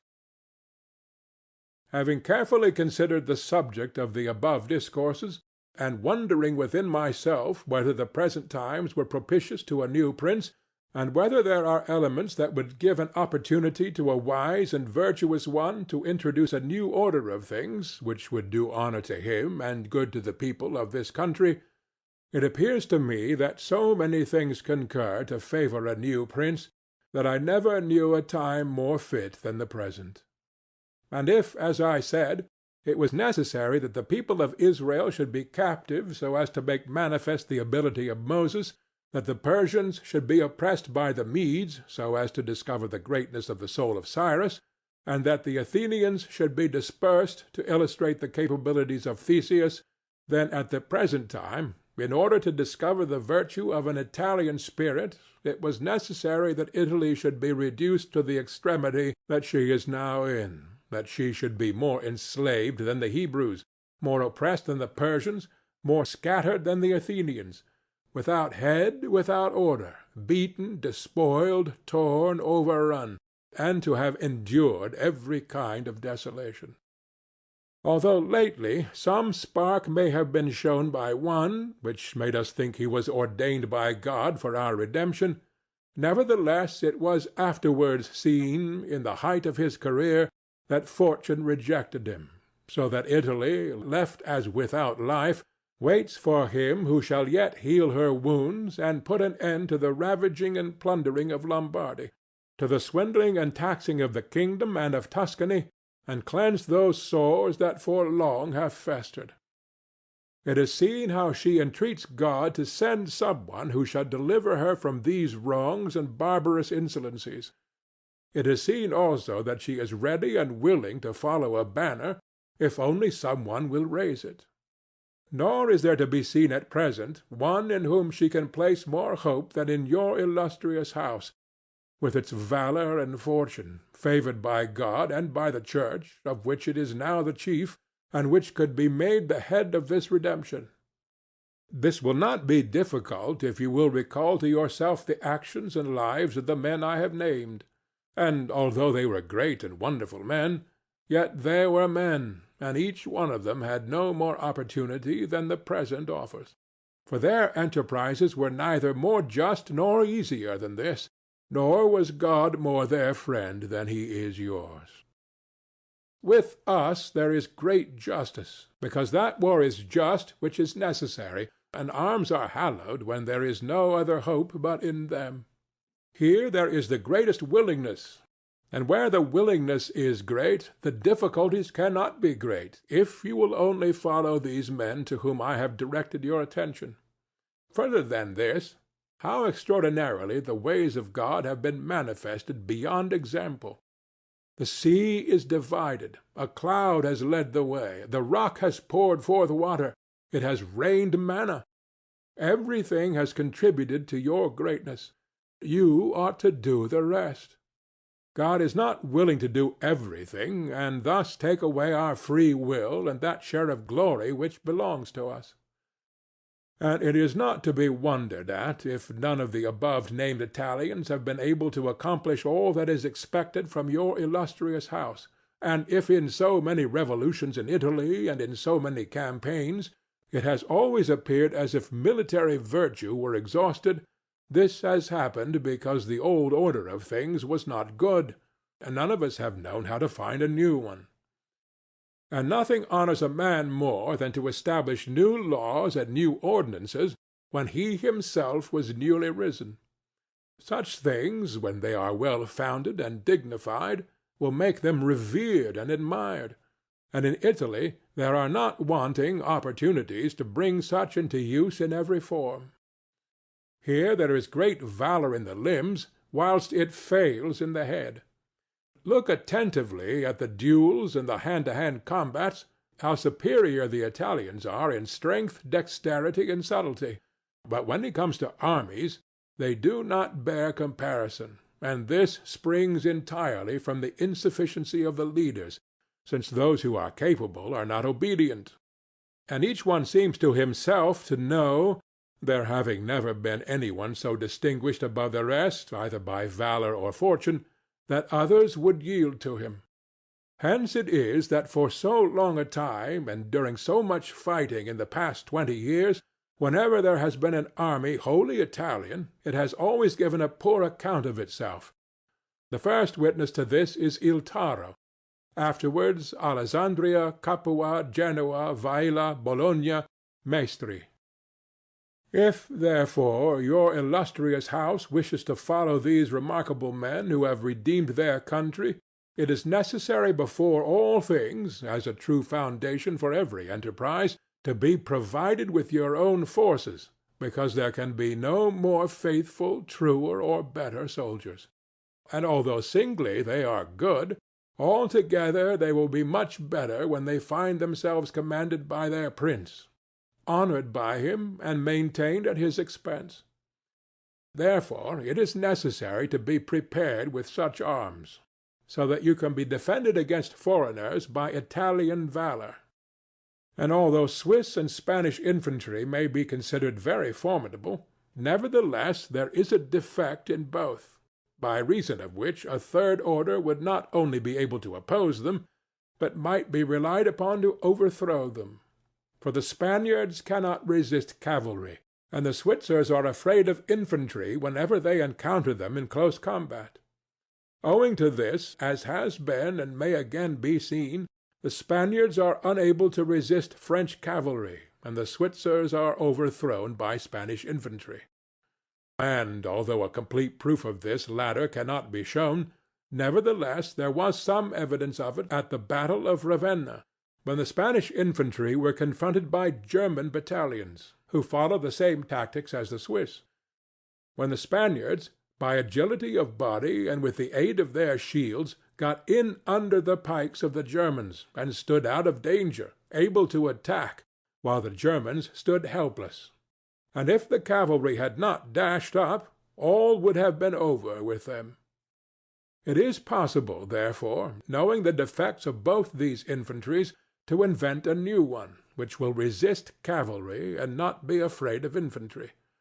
This need not create a new order of arms, but a variation upon the old.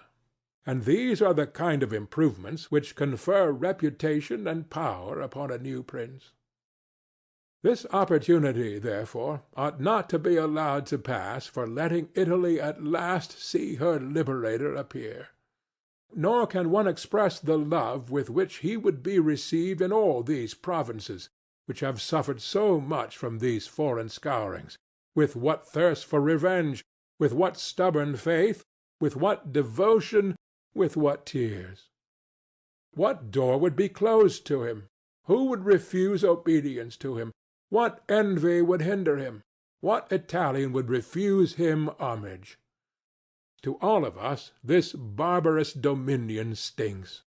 Let, therefore, your illustrious house take up this charge with that courage and hope with which all just enterprises are undertaken, so that under its standard our native country may be ennobled, and under its auspices may be verified that saying of Petrarch, "Virtue against fury shall advance the fight, and it in the combat soon shall put to flight. For the old Roman, valor is not dead, nor in the Italians' breasts extinguished." End of The Prince, by Niccolò Machiavelli.